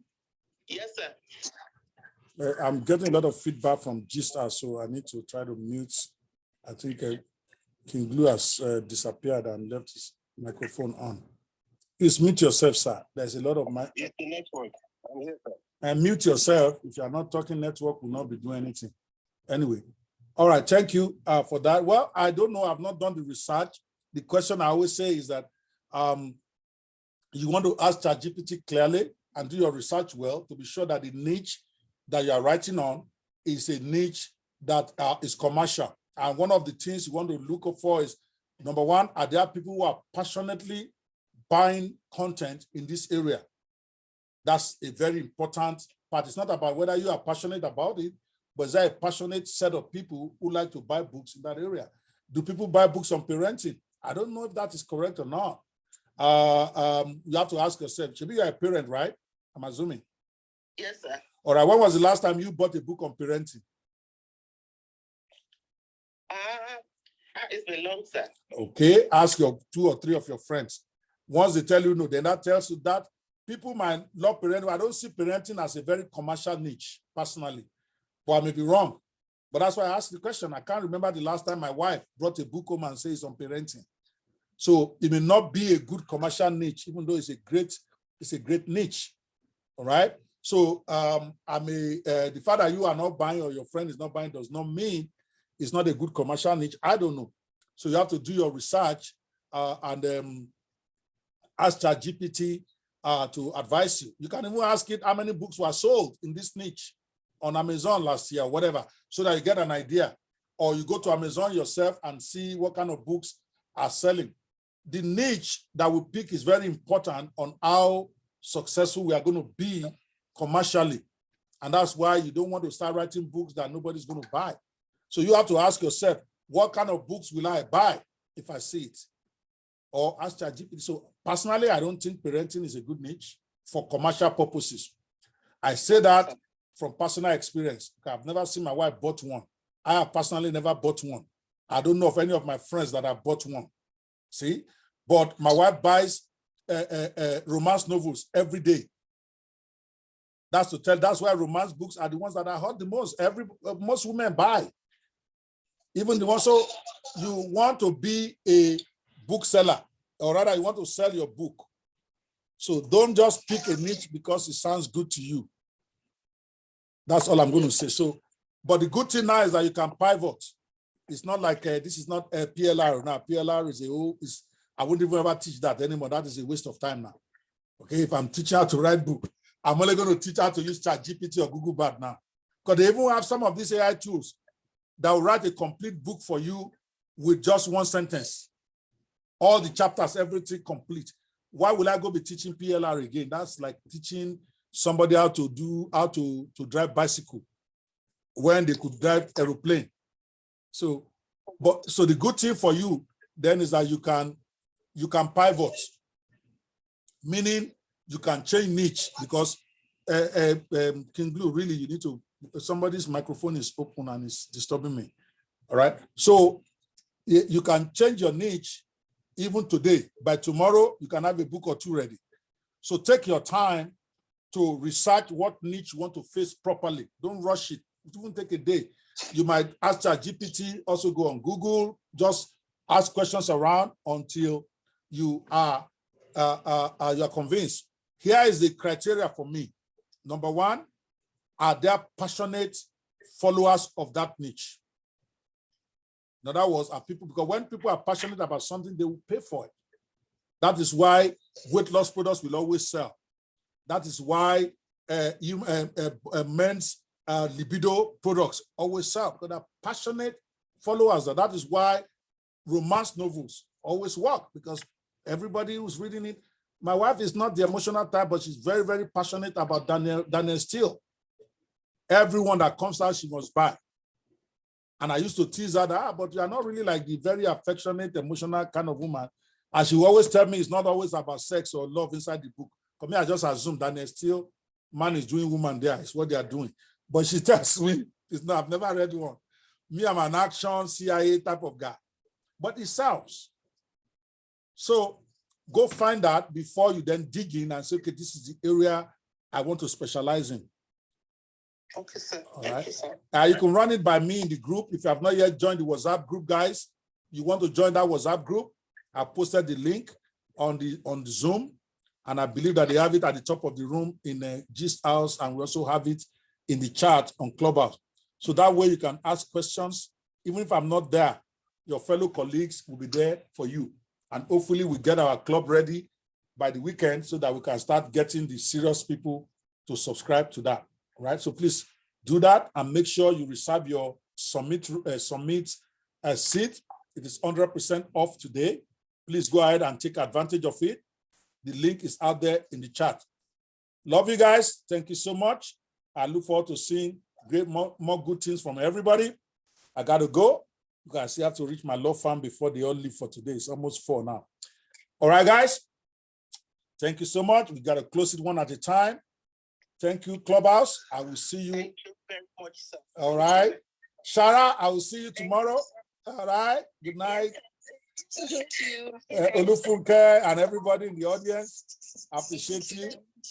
Oh, yes, so inbox. Gabby, I see you. I didn't even know that one of my boys is hiding inside Gabby Chooks. God help you. Anthony, thank you so much. Thank you, sir. Dr. Tolu and Boots and everyone on Chukuka, everybody who participated, thank you so much. I will see you guys tomorrow, same time. Good night, sir. All right, 6 p.m. Nigerian time. God bless you.